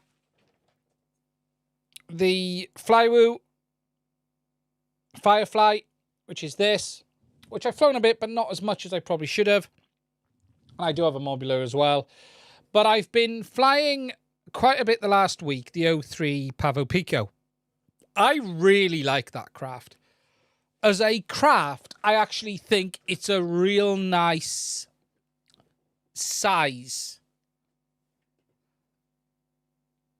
even around the house. And I flew it from here down to the house earlier and I broke it and crashed it. But I do think it's a real nice size, that little aircraft. I always find these quite... I need to duct this one up. This one needs to be on ducts, really. Yeah, and I think the Pavo is going to be better. For instance, today I actually created 2 lipos for the Pavo. I ended up splitting. I had some Beta FPV 4S packs, which I'm not using, so I've turned one of them into 2 2Ss because I didn't have enough batteries for the Pico. I actually... Let me just find where I did that. Yeah, we did that today. I did a... is it this here? Let me just find it. I did a splitting, and I'm going to put this out as a video, actually, just to show you this on the desktop. I did a... This was a 4S pack, and I needed 2 S's. So we ended up actually splitting this down into 2 2Ss. Let's just get inside. I ended up taking the battery apart. Probably going to put it out as a video. Getting inside it. And then if we just look at this, then looked inside the pack, split it apart, unsoldered it, split it down. And then created 2 2S packs from it rather than having 1 4S. Now, the reason I did this is I needed some extra batteries like now and I didn't have time to order them. So it was quicker for me to tear them down and create an extra 2 batteries. And then I'll probably put this... out as a video at some point in the near future. Fairly easy to do. And then they're not pretty. They're covered in gaffer tape. But they absolutely work. They're fine. And it gives me then another 2 batteries to use. I wouldn't always recommend this for everyone.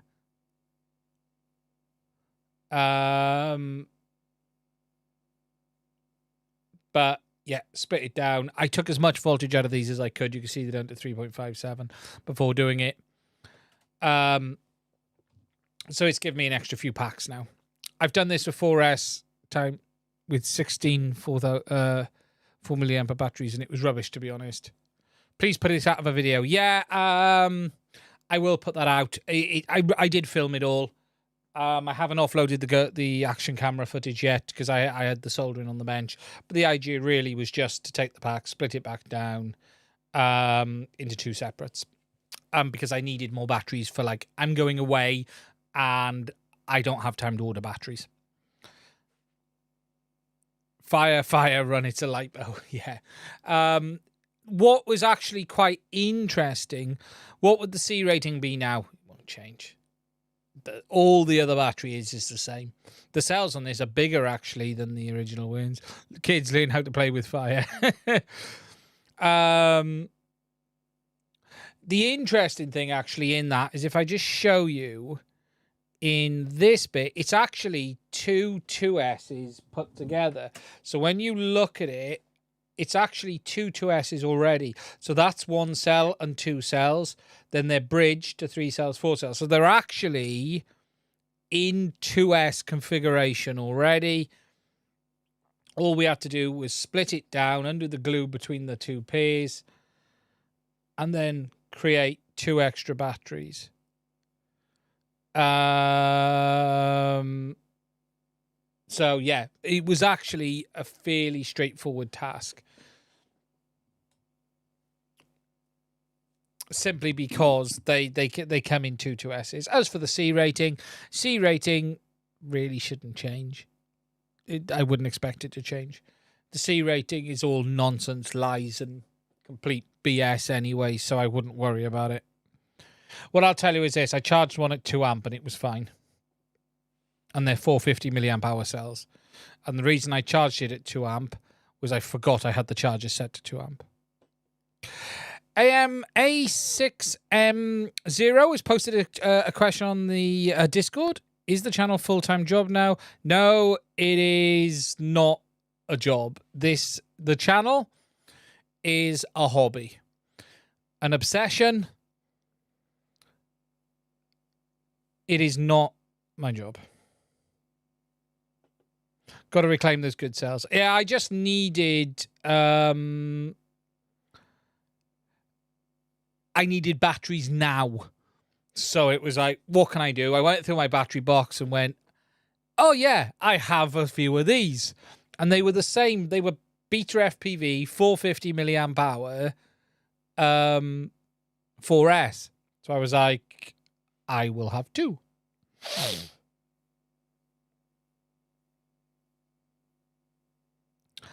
I'm an engineering manager. Run it on 3900 kV 3-inch. So, but that's going to allow me to fly a bit more because I only had 1 battery because my charger destroyed one of them. Something I will say at the moment, this is something else I'll add.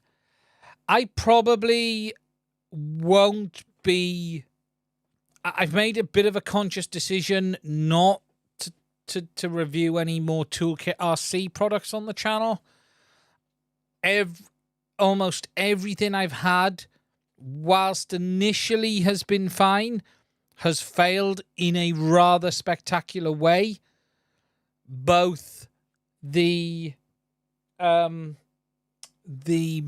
adapter and the charger I reviewed has been fine until it wasn't, and it completely flattened both the battery that was powering it and the LiPo on the other side. And it was lucky it didn't cause me a fire. So at the moment, you know, I haven't reviewed anything of Toolkit RCs for a while, but I'll be honest, I'm not gonna, if I'm offered now, I think I'm just gonna say no. There needs to be better products. It failing is just not right. I've seen so many Toolkit RC reports. Yeah, I just, it's like, and the interesting thing is the products have always been really good on day one, and it's just after then. I really like that Sky RC B6 Neo. I'll be honest, I would rather have, I'd be happy with like 10 of those battery chargers and just have them for charging. They're great little things. Absolutely phenomenal little charger. He was dumpster diving for lipos. That's funny. I haven't seen that Grinder's video.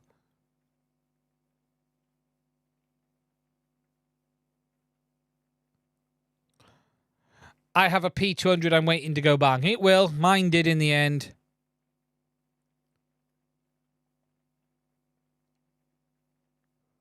Oh, he took 1S batteries out of vapes. Well, they're basically just cells, aren't they? I'll have to watch that one of bots. Now, you guys got any questions? Please do put them in the chat. Little Lithium Iron's good. Yeah. If anyone's got any questions, please do put them in the chat and I will try and answer them. I'm trying to think if there's anything else I've seen this week that I wanted to talk about. Had two different RC chargers. Both silently failed in dangerous ways. Yeah, and this is the problem. So, as it stands, I just can't. I don't know how I can review any more Toolkit RC stuff. I just don't know. Can someone turn the white front of the Fat Shark Dominator goggles black like the white? You can. You can take it off and spray paint it if you want. What battery bands do I recommend? I tend to use China Hobbyline. CH&Ls. I tend to. I have been using their blacks and mostly their pizzas, to be honest. I mostly use them. I have got a bunch of batteries from Hobby RC in the UK. You guys in America won't have this, but we do have a dealer in the UK. Not Hobby RC, Unmanned Aerial Tech. Unmanned Tech.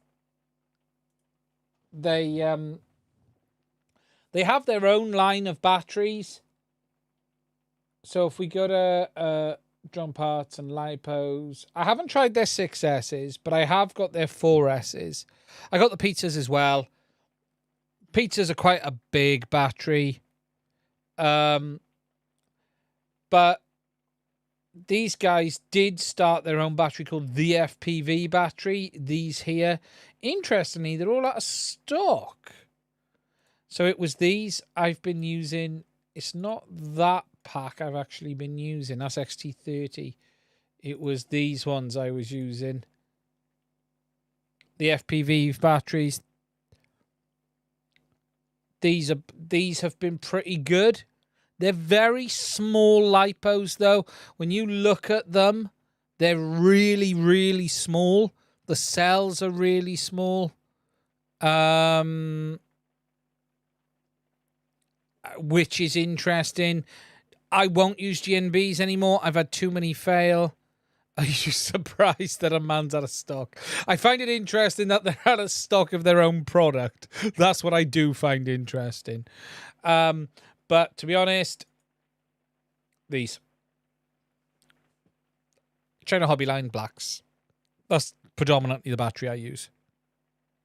Period. 6S, 4S. They're so good. But they don't last long. Yeah.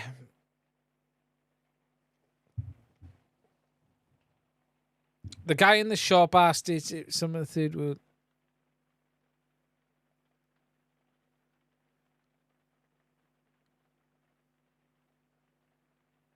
Yeah, they're that's the truth with some cheese on it. Tattoo all day. Yeah, I've not had great experience with tattoos.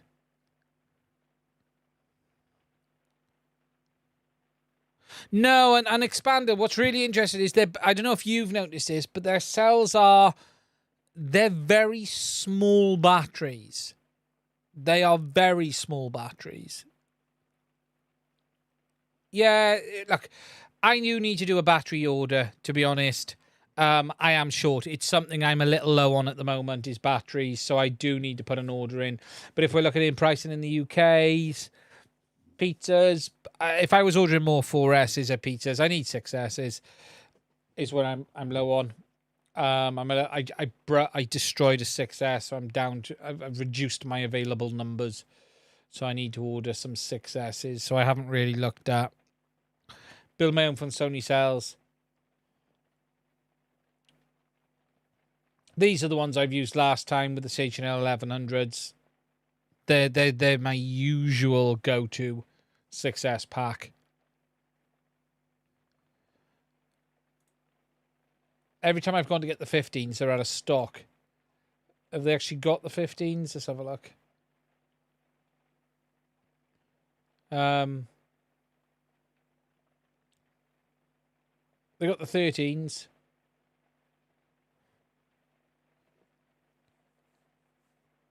Our line have been the best you used, is it?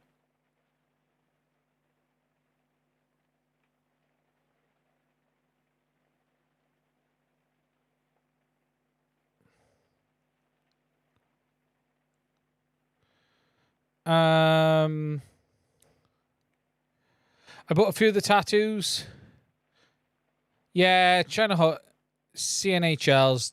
I don't think you can go too wrong with CNHLs. Let's be honest.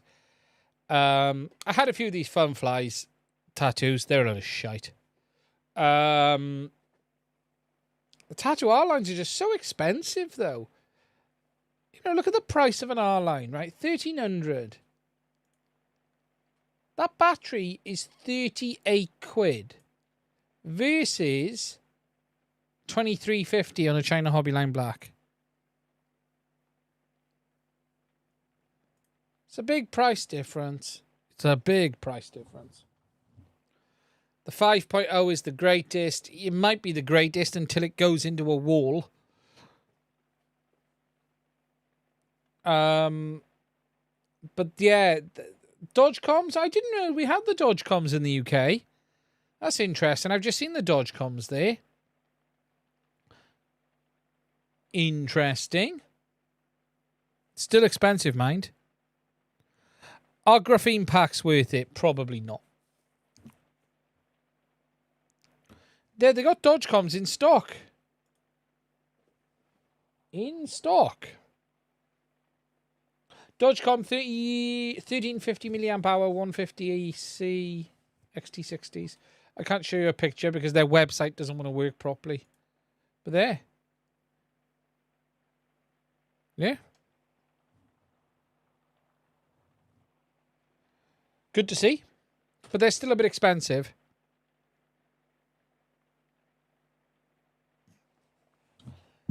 Yeah, the graphene hype pretty much died off. It's not worth it. As someone said earlier, it comes down to how much you're going to break the battery. If you're going to break the battery, just get... I think for the bang for buck, the China Hobby lines are the best deal. Genuinely, I think the bang for buck, the China Hobby lines are the best deal.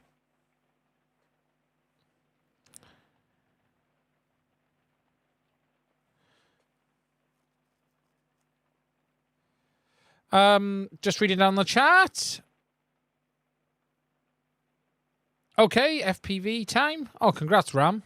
It is chucking with rain here and 11:30 at night, or 50 at night.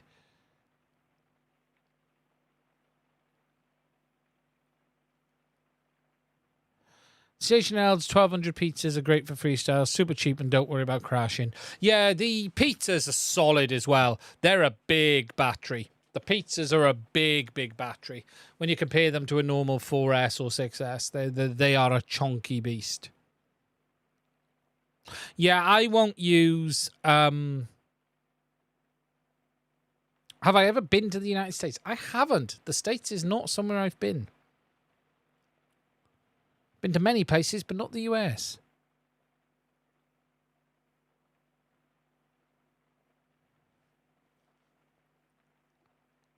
But I would love to go over. I'm waiting to get invited to Ken Heron's birthday.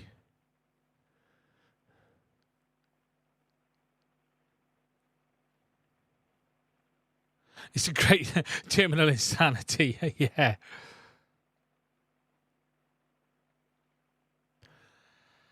Oh, it's hard to say in the US. Where would I like to visit in the US? There's too much. I'd love to see the Grand Canyon. I would love to see the Grand Canyon. I'd also love to do Route 66. I wouldn't mind driving through Vegas and having a look, but I can imagine Vegas is quite tacky. I've been to places like Vegas before, but I'm not a gambler or anything like that, so I'm not someone that would really enjoy that element of it. I don't do gambling.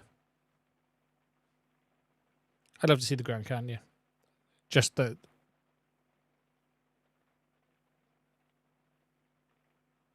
There's many, many places. I couldn't think of off the top of my head. I'd love to go to Vancouver as well. Vancouver looks amazing. I was watching the LTX footage. I was watching Sarah Dietschy's, actually. Sarah Dietschy was... I just had it on while I was doing some stuff in the background, because often what I'll do is... I don't watch telly. So just the thing, I don't watch TV, period, anymore. Pretty much nothing. So if I'm doing something, I'll put on a YouTube video. I'll watch, I always watch the One Show on a Saturday morning. It's getting ridiculous at 4 hours. Linus and Luke need to wind their necks in. 4 hours is getting silly, but I do get through a One Show on the weekend. Every Saturday morning, I do, well, not the whole morning. It usually takes me all frigging weekend when it's 4 hours. But I don't really watch telly anymore. So I have some channels I listen to, and I always watch LTT, Gamers Nexus, Jay's 2 Cents. I'll say this, and this is FPV related. For those who don't know, Jay's 2 Cents has the RTFM live stream, and I can't remember the names of his two guys, the cameraman and the editor. Those guys are big into FPV, and they talk about it quite a bit on the live stream. They were talking about it on this week's RTFM show. Nick and Phil, I couldn't think of it for a sec. Those two are really into FPV, and they were talking about it today on the RTFM show. So that is a real good live stream to watch. But I had Siradici's LTX review on, and I'll tell you something. What is well worth a listen is Epos Vox's view of the LTX was worth a look as well, because he did it in tape. Good night. I'll be finishing up soon. Do I pay a TV license? Yes, unfortunately, my family use it.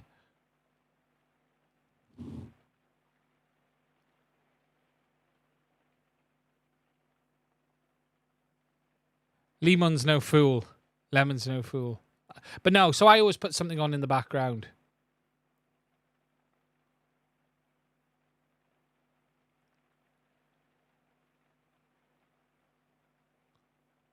Yeah, my family watches telly, so you should come to LTX next year. Vancouver looked amazing. Vancouver, and that's what I was saying earlier. Siradici's video, she showed some footage of downtown Vancouver, and it looked phenomenal. What about Wes's Express ELRS leak? What have I missed? What's Wes said? Wait a minute. I need to go back. I might have missed it. Let me have a look. Wait a minute. Got minor Express ELRS product leak. If I can drop it. Looking to drag out some more stream time. Come on in. Send me a message. What you got? We will end with this. The Express ELRS leak from one of the lead developers, Mr. Varty. It's also very nice to see Mr. Varty out and about. He hasn't been... Oh, I know what this is about. Now I've seen that instantly. I know what it's about. Someone's been playing with that Ronin. Let me make sure I get this up in the right window. So Wes is sharing this. Now, this will be wireless control on Express ELRS on the Ronin series from DJI. Now, it's quite funny because I think Wes had a bit of a shock when he was looking for info on the Ronin and found all my videos about it originally using a remote controller, but that was on the older versions. I hadn't done it on the new ones.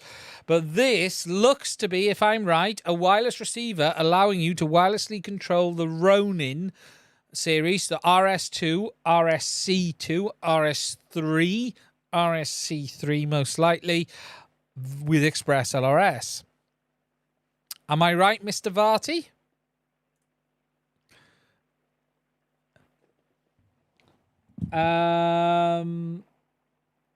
Cleanest S-Bus receiver I've seen today. Very nice indeed. Very nice. Obviously, that's made by Radio Master. Do we think there's a big market for this, Wes? I'm intrigued. Is there a big market for this out there?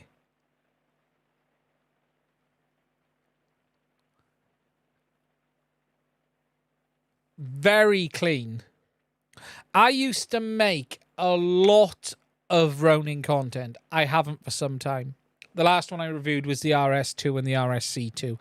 We're on the 3s now. I haven't, not a lot changed in between, but I haven't done it for some time. They were the last 2 that I bought. But that's really cool. Not huge, but DIY guys get a ton of love in the Cine group. Yeah, it's very nice. Very cool indeed. It'll make the market bigger. Yeah, you know, look, DJI is a very, very big player in this market. Very nice. Very nice indeed. I like that a lot. Get a stubby on there and you're going to be ready to go. Yeah, Radio Master is smashing it out the park.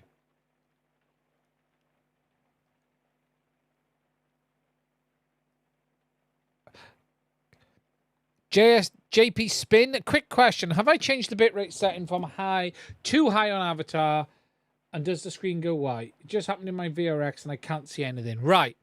The reason this happened on your VRX is because your goggles don't support 1080p HDMI input. On the Avatar VRX, the HDMI output is a reflection of the input video link. So when you change it from 720p to 1080, it is output in 1080p, and it's most likely your goggles do not support that 1080p feed. That's why. Now, if you need to know, if you hold down the bind button for about 20 seconds, if you're stuck in this mode, it should reset the goggles back to 720p. I think it's to hold down the bind button for about 20 seconds, maybe 30 seconds, and that should set it back to the original mode. So if you're stuck with the white screen and can't get off it, get something in. Oh, it's the back button. Sorry, I couldn't remember which one. I think the bind button does it as well, because I did it with the bind button one day. Try the back button. Hold the back button down for 20 seconds.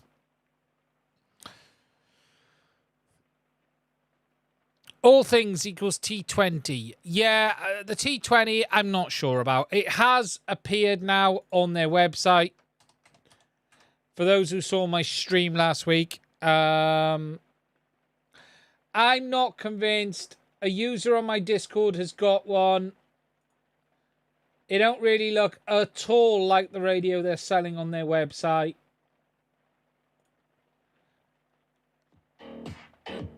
Let me stop the music playing. Where is the...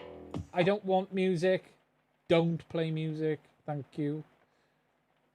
That is not what it looks like. Sorry, I'm not showing it to you. So, right, okay. So they're showing you this nice looking radio here. That is not what they had. I will share the image from my Discord because the user posted on there. A great user. And it looks a lot cheaper than that. So this is the basic version that has arrived. Yeah, you're right about that. What they're showing you, that's where's his image. Let's just get back to Jumper a minute. I've lost them. So if we go back here,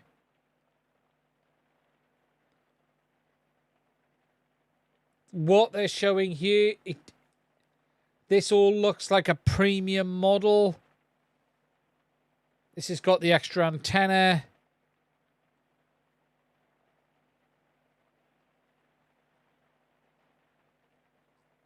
If we just look up here, so this is labeled T20S, right?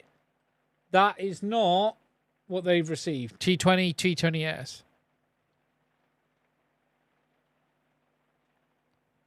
This was not pre-production. This was someone who paid and ordered for it.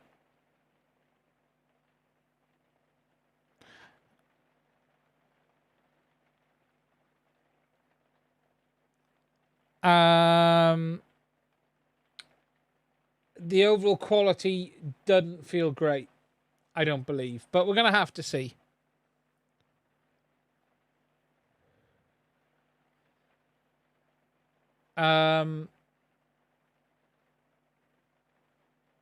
When is the Pocket out? You can order the Pocket. I'm not sure when Radio Master is shipping the first purchase. It looks okay.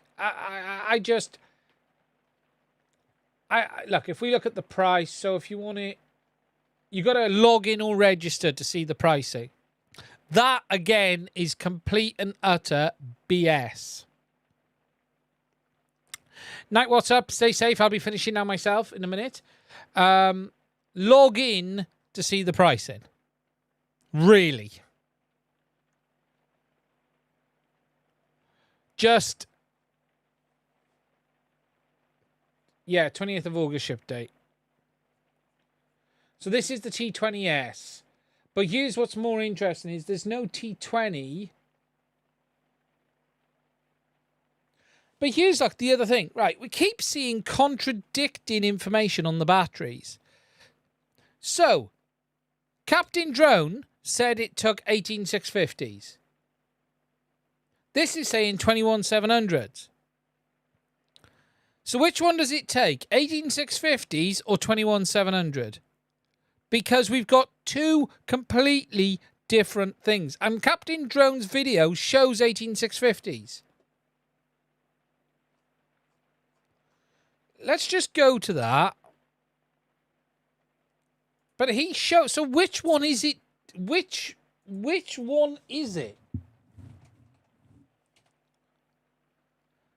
But he actually shows 18650s.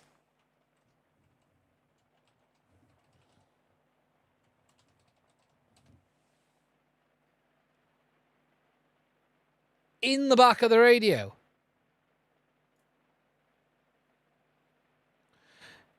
Now, I'm not saying it was the greatest review in the world. And what made me laugh was he didn't even have the spec of the radio himself. So let's just get to the batteries. There we go, look. There we go. That's 18650s.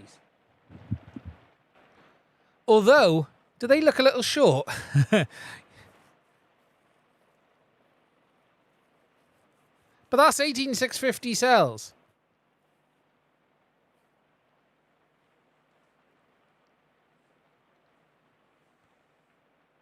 So, you can read it on the cells. So, but they do look a tad short, don't they? It might fit both, but what they don't... yeah, do you know what? I think he's got the wrong cells in there. Actually, 21 is the diameter, 700 is the length. Yeah, 18650. So 650 long versus... what did they say? What did... I've forgotten what size they bloody said now.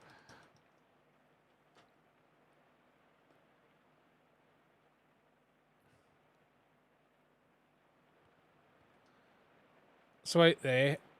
They're saying... what are they saying? 21700s, are they? I can't remember. I've forgotten already what they're saying. Actually, so you're talking... optimized for 18650. Yeah. I think it should have been 21700s in there.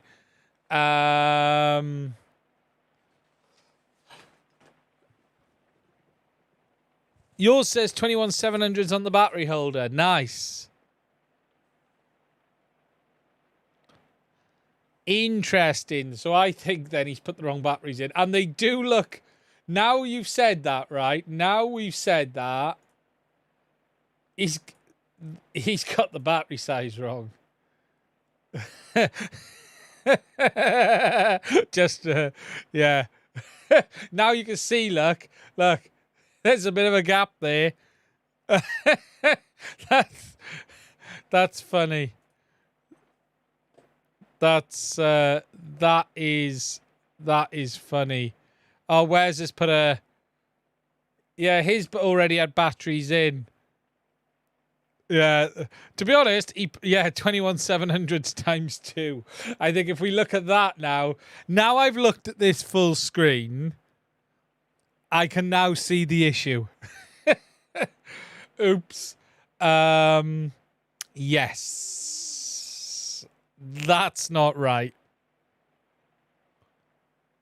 It is an absolute shambles of a launch. You are correct, because look at his box there. His box says...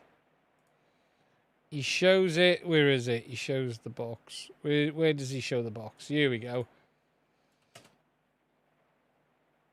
There you go. T20. That's the manual.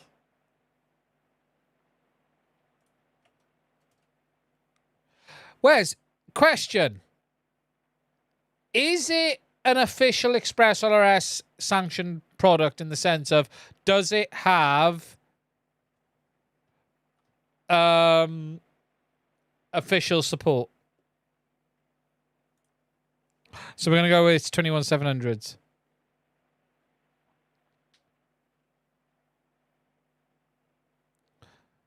They sent you the modules and it passed. Right, okay.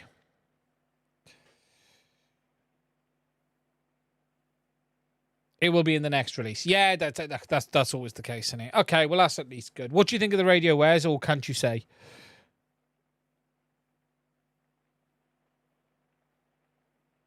Interesting. I still don't... Look, there are three things I don't like about it. Number one, you've got to put an adapter on to put a module in. That is nonsense. Don't like it. Don't agree with it. Look, if you've got to put an adapter on the back to use a module, it's wrong. They've designed the radio wrong. There is no excuse for there not being a micro bay on the back, or a nano bay, whichever one they want. It's lame, as the term is. Stupid, stupid, stupid. There are better ways to cool the Express ELRS module than a big bloody heatsink on the back. That's problem number one. Problem number two is the ambiguity around the models. You know, this is the... if we actually look, they don't have the T20, the standard one, on their website. So if we go to radios... What do we have?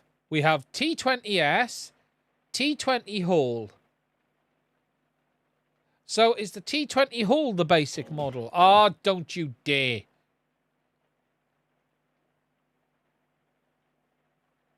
But that don't even look like the standard model. So I don't know. There's a lot about this radio that feels off. They don't just have a T20 shown. They just have that. And then this is the Express ELRS module. This is the module. CNC module adapter for Crossfire and RX module. What? Just why? Why? Why over bloody complicate it so you've got to add adapters onto the back of the radio? Just put a bloody module bay on there like everyone else does and let us get on with it. I do not want to get a radio and then go, oh, but if I want to use Crossfire, I've got to then choose an adapter with my existing system. Bloody stupid. And I would say that if that was Radio Master have put a micro bay on the back of the bloody... There's a module bay on the back of this thing. Look, it's there.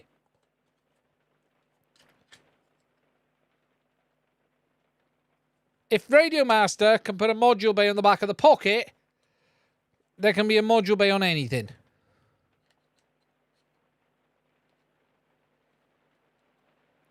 The controller is the heatsink. If it's 1 watt and it needs cooling, do what they did in the Boxer. Put a fan in it.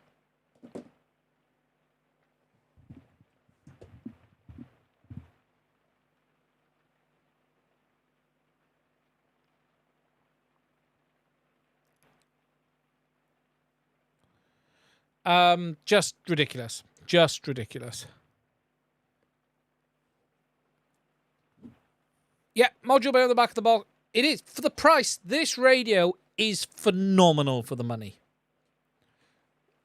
Honestly, how Radio Master have made this, I don't know. What you do see, and I will say this, in the T20, is something like 7 or 8 PCBs. That is got to be hurting Jumper on the bomb. This radio is legitimately basically one main PCB and a backboard for the module bay. That's it. I love this radio. I've been flying this radio today. I love this little radio. I just love this little radio. I've been flying this with the Beta FPV. It is just perfect for that. Little whoops, stuff like that. It's just perfect.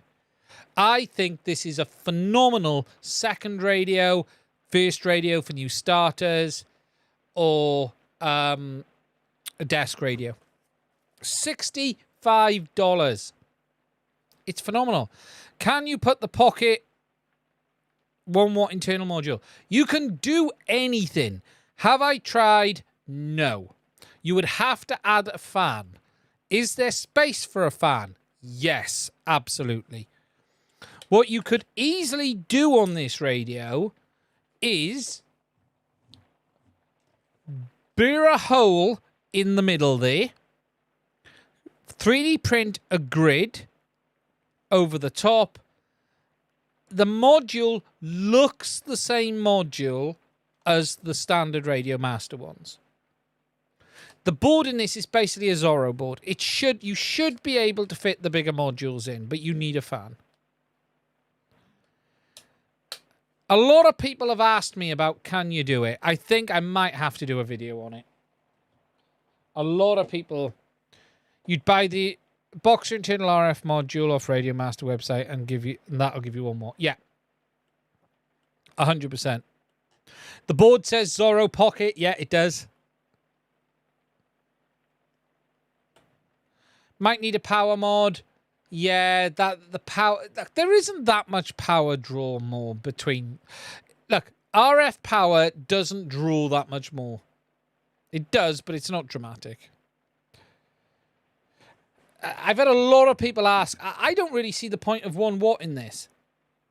I would just stick a module on the back, but you may as well just put the Ranger module. They have a Ranger module. By the way, Wes, I got a problem with one of my Ranger modules, and I need to speak to you about it. Have you had any issues with the Ranger? One of mine won't connect to aircraft, even when everything is correct. But yeah, there is no reason. You can go on Radio Master's website. It's just the cost.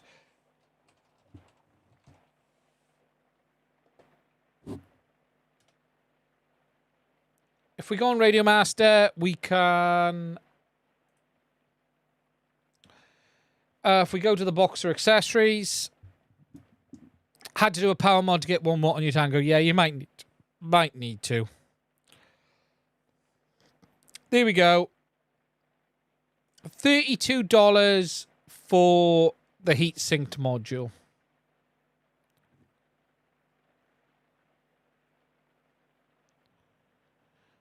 And $5.99 for the fan.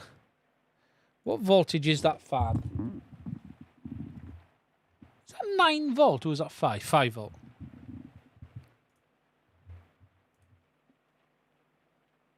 So we're talking $32.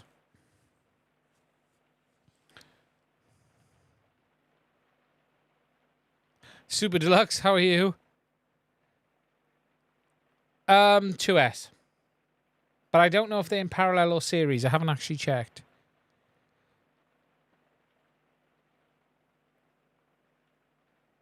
It's not bad money.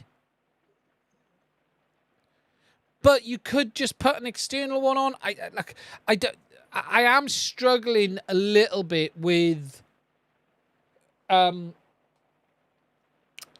is it worth tearing a radio down and doing mods to put 1 watt in there? Or do you just put a Ranger on the back? Because you've got the Ranger Micro. Sorry, the Ranger Nano. Yes. Someone has just said, yes, I want it inside. Yeah, what we don't know is if the module bay can do it. This is FPV. I'm fine. I'm really good, Super Deluxe. Hope you're well. Not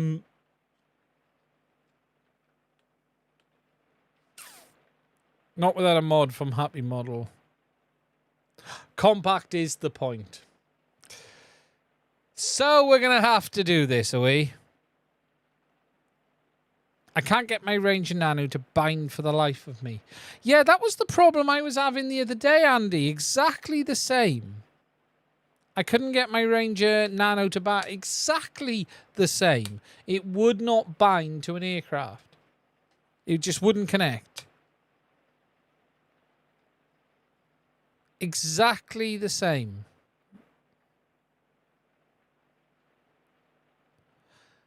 Yeah, Wes, I think there's something going on.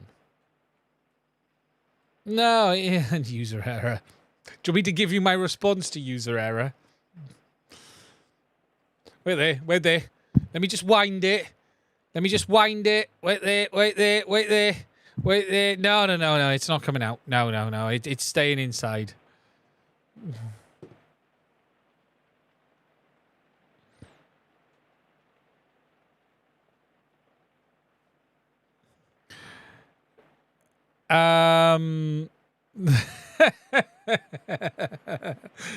Yeah, yeah.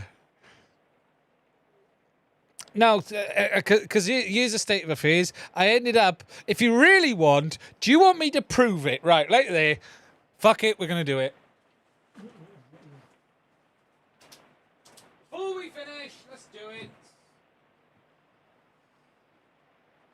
Let's try to teach this asshole a lesson.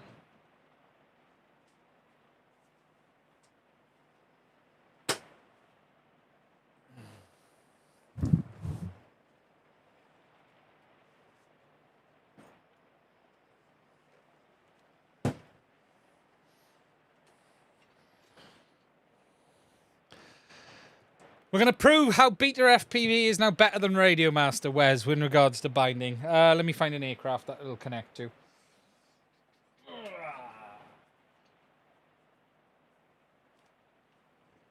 Does this one power the receiver off USB? I can't remember. Let me have a look first of all.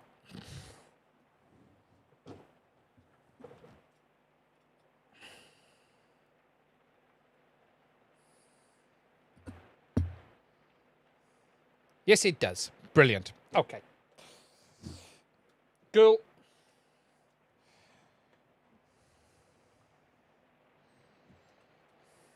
Let me just check this out. Calm down. Right. Let me just prove this. We're going to have to open Beta Flight as well.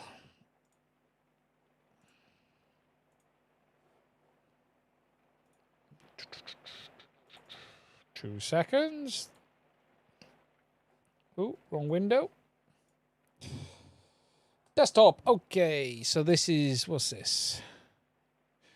I'm not actually plugged into the PC. I'm plugged into a power supply.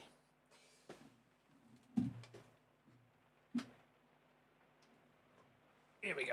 Okay. So we'll just let this connect. There we go. So here we go. We have a Beta FPV module. Let's just go. Woohoo! Yes, everything works fine. Now this is flashed with the correct data, but what we will do, just to prove, we will actually flash this one first. That means I got to change the bloody switches. Right, I'll change the switches as well. So we'll flash this one first, okay? So we'll flash this one, Mr. Wes.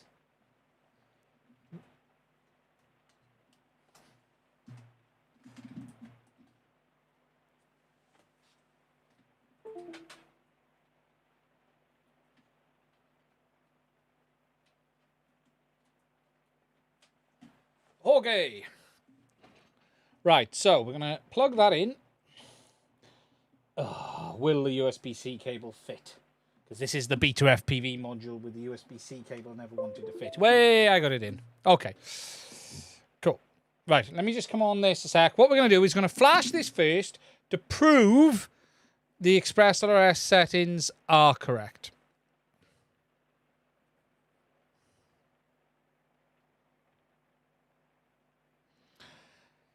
Right, I just want to make sure a minute that...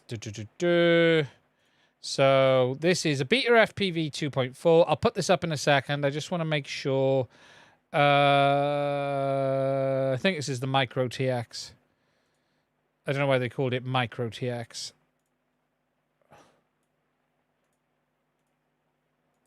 I'm trying to hide my binding phrase. Why won't it hide my binding phrase? Tell me, Wes, why won't it hide my binding phrase? I'm pressing the button and it unhides it. Ah, and it's done it now. Okay, so desktop. So we've got everything configured. Everything the same. So we're going to select... Oh, God, let me unplug Betaflight because I don't know which one it is. There we go. COM13 Silicon Labs. So we're going to flash the module. This is the current one that's plugged in. It's a Beta FPV 2.4 Micro TX. I think it's that one. Let's just flash that. So we'll flash this first to prove that the flashing of this module with the binding phrase is correct. For the...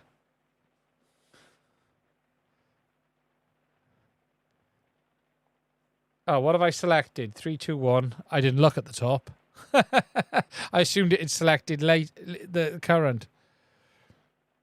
I might have to reflash again. 1 second. That's a point. I never actually looked.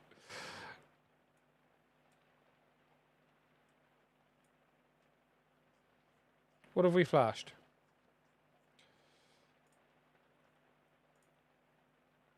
I might be on 3, 2, 1 on this quad. This quad will be 3, 2, 1. Let's just stay with that a minute because this quad might not have been updated. So we've just flashed this. Change the switches. Change the switches. This is the Beta FPV. We got the bloody switches on the back, which you got to change. So modules in there. We'll power the quad back up.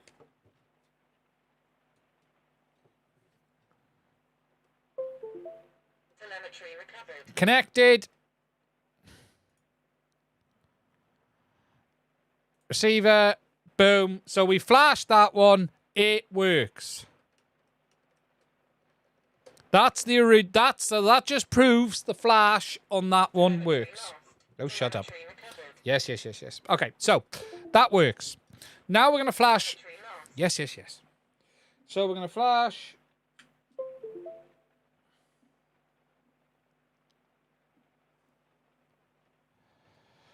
This a minute. I can always update the receiver on this if I have to. I just haven't done it. This is a quad. Some emotional damage. It'll probably work now. So we're after Radio Master. Where are they? There they are. Micro 2.4 TX. Yes. All good. So 3, 2, 1. Everything's set up the same. We're going to go that one there. Flash. So we're just going to flash this one. All 3s will probably bind anyway. Yeah, I haven't tried it.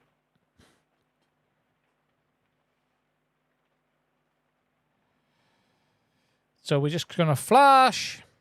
The only thing I don't know, and did I check if Model Match was on? Model Match is doing my head in.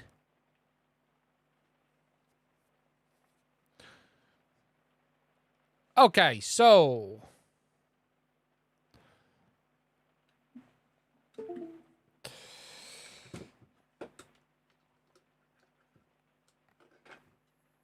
Just going to take the other module out. Watch it work now. I tried this the other day. It wouldn't work. I gave up in the end. Okay, so the Radio Master module's in. Powered up. Lighty. If it works now, I get to eat this quad.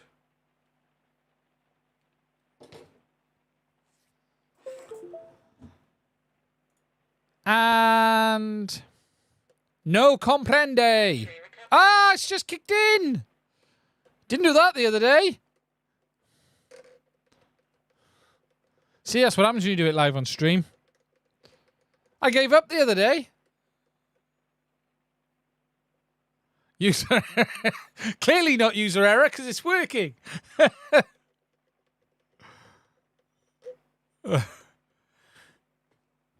Just check. It wasn't the Nano, was it? No, it wasn't the Nano. That's how easy it is, you see, guys. The Flash Express ELRS. It literally takes 2 minutes. I have no idea what version's on this quad. Genuinely, I got no idea. I wish the devs would write it into the software that I could find out what the airside version was from within the Lure app. That would be great.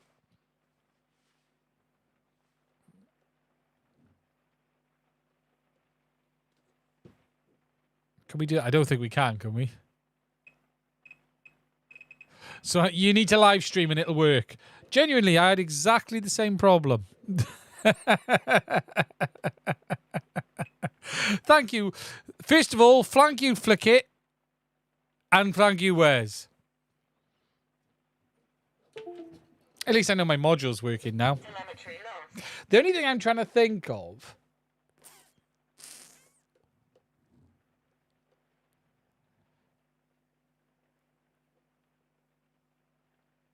some compensation for my struggles. The struggles are real, Wes. The struggles are real. Yeah, I gave up on it, in fact, and I had to flash Beta FPV.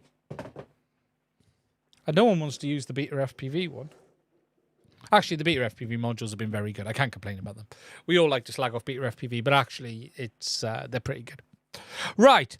On that shocking turn of events and bombshell, I'm going to call it a night. I want to say thank you for everyone who's watching the stream. Before we finish up, though, I just want to do a bit of shilling and say, if you do want to support the channel, there are links to Patreon in the description. I want to say a massive thank you to all of the patrons for supporting the channel. I would not have been able to buy this camera without the support of Patreons. I can promise you that. I would not be able to do the latency testing that you have seen earlier without support, so I just want to say a big thank you. We'll have some interesting stuff coming this week. I am traveling a bit this week. But there will be a little bit coming. I'm trying to finish this bloody video review on the Beta FPV, but it's just rain. Stay safe, and I will speak to you soon. Thank you to everyone for the super chats as well. I'm lost the button. That's what I'm doing. I'm padding for time. I've lost the button. I found the button now. But no, I want to say a big thank you to everyone. It's been a great night. We had over 200 people at one point. Stay safe. I'll speak to you soon.